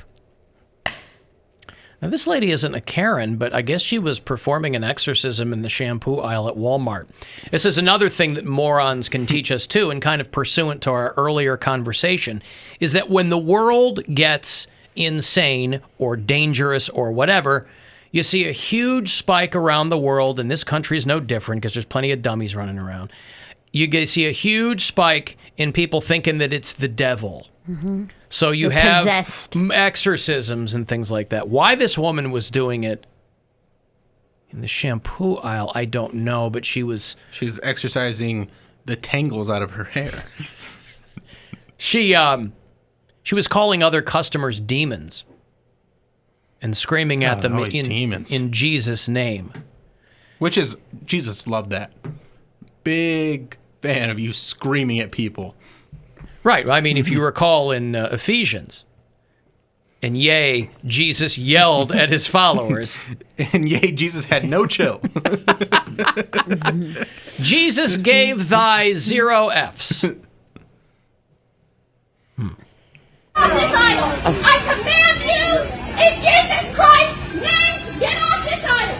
Really? Get off. Get off. Okay, you got better stuff to do. You need to leave. In Jesus Christ's mighty name. No, get off. You are a demon. Get off this idol. And buy something. Really? That's right. Until I can buy something and then I will happily leave. I rebuke you all and cast you into the lake of fire. In Jesus Christ's mighty name. Have respect for Jesus Christ's sake. What is wrong with people?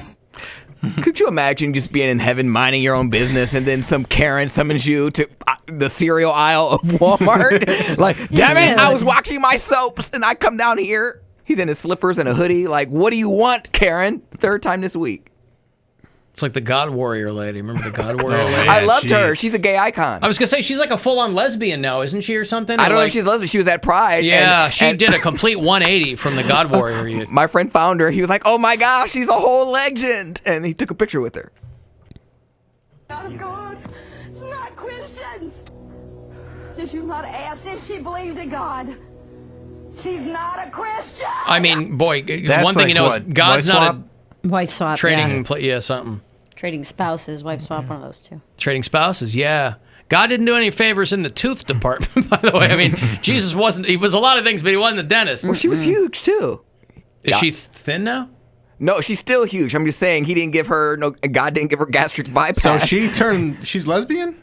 I don't know that for sure. She's become an ally at the least. Yeah, she kind of good has. for her. Yeah, right. She's I'm pretty sure done she a was one. married on the show. But was that not the screaming, but the Jesus part? Was that the kind of house you grew up in? Like, serious, ungodly and God Warrior and all that stuff? Oh, yeah. Oh, yeah? I mean, yeah. But your mom wasn't screaming. Depending on the situation. Really? There's a couple bad memories. Is this triggering for you? A little bit. Really? The hairs on my legs stood up when she started yelling. I thought you were supposed to shave those now. You're way over 13. I know. She didn't shave them. That's why they stood up. I know, but she should have shaved them because once you're 13, you can shave, and now here she is. She hasn't But now I have the deprogrammed her legs choice. yet. But now I have the choice. That's right, age of that's really accountability. what it It's is. got to be Yeah. 31. But yeah, there was. This is a big lady, too. I'm 30. Not of God. It's not Christians. Did you not ask if she believed in God? She's not a Christian. She could be a Jew and believe in It doesn't God. matter. She's tampering in dark-sided stuff.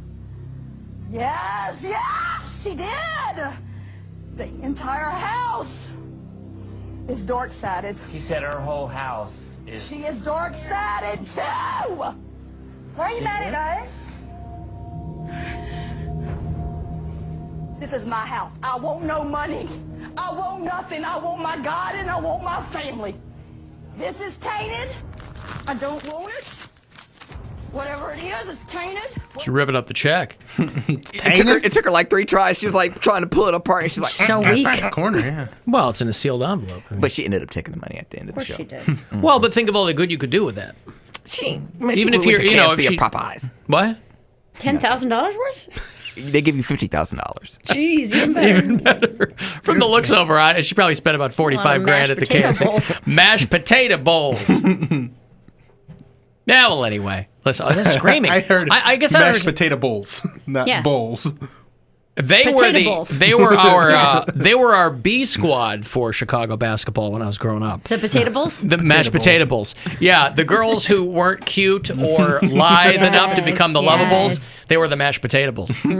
They would get out there and be like, Shaped like them. They found something for them to do too. Oh, the mashed potato Those bowls. girls from Orland Park, they came all the way up here and they look cute. Look at them. Ladies and gentlemen, the mashed potato bowls. And then people Lane would Bryant clap. presents. They'd clap because they heard a bulls. And they thought the first part was love. And they're like, woohoo! And then the mashed potato bowls would run out. Like, oh, God, what's going on here? Mary, I can't eat any kinds of cream sauces, but I can digest solid cheese. Yeah, that seems to be what my body can do. And you know what though? Probably earlier in the year, I started eating Greek yogurt because I read a bunch of stuff online saying that it can help with lactose intolerance. If you eat Greek yogurt, it's like putting the enzymes into your body slowly that you're lacking. And then now I'm able to tolerate cheese. So maybe if we just keep down this train, God, I would like to have ranch again or some real ice cream. Oh. Think of all the farting you could be doing though with that lady, and you could prove her wrong. Just follow her around. The mask and she says, "Farts go through your jeans." I'm like, ready? That's my cue. I'll let you know. I wear really thin jeans too, just to make sure that they get out. Do you have the clip from yesterday that we got? No. Oh, you don't have that yet? No, a little too. No, I listened to it. A little too on the nose. I like it though. Yeah, I know. A little too on the nose. Yeah. What was it again? I don't remember. It doesn't matter. I say things and you guys. Yeah, you hold on to it. I sat with it for a minute. And I was like, something about a hole. The hole wasn't shaped like I thought. Yeah, something like that. It was a whole clip, and I was like, eh. Oh, because I thought it was the chokey. Oh, from Matilda. The hole's not what I think it is. Something like that. At the prison mail. Yeah. Alan, Bill really loves that dog because he didn't say my car. He said our car. You and the dog. You and the dog it was me in and our car. Dog and my girlfriend and my kids, so I was just thinking group. But if it's just you and the dog, will you still say our car? Sure. When you're picking up hitchhikers. Yeah. Hey, would you like to get in our car? Pick him up. Guy's like, I don't see anybody else in here. Oh, don't you? Does that mean that you... Whoopsie doodle. Whoopsie doodle. Okay, I've got to take a break. That dog, though. It's a cute dog, right? Great dog. Is it as big as it's going to get? Yeah, she's pretty much full grown. Unlike our own Mary Santora, she's still a growing lass. She's only 30. Yeah. Still got a ways to go. I think I only grow out now. I feel like I got to... Or in. Or you don't grow in, you shrink in. That is growing, isn't it? No. Can you grow? Is growing only getting bigger? Yes. Growing is getting bigger. Shrinking is getting smaller. Yeah. Well, but I thought growing was changing shape. Can you have negative growth? Yes. I'm living proof. I guess. All right, I've got a break. If you want to get the last word in, shoot me a text 35192. Next chance for you to grab some money, by the way. You can go fund yourself with $1,000 at 6:30.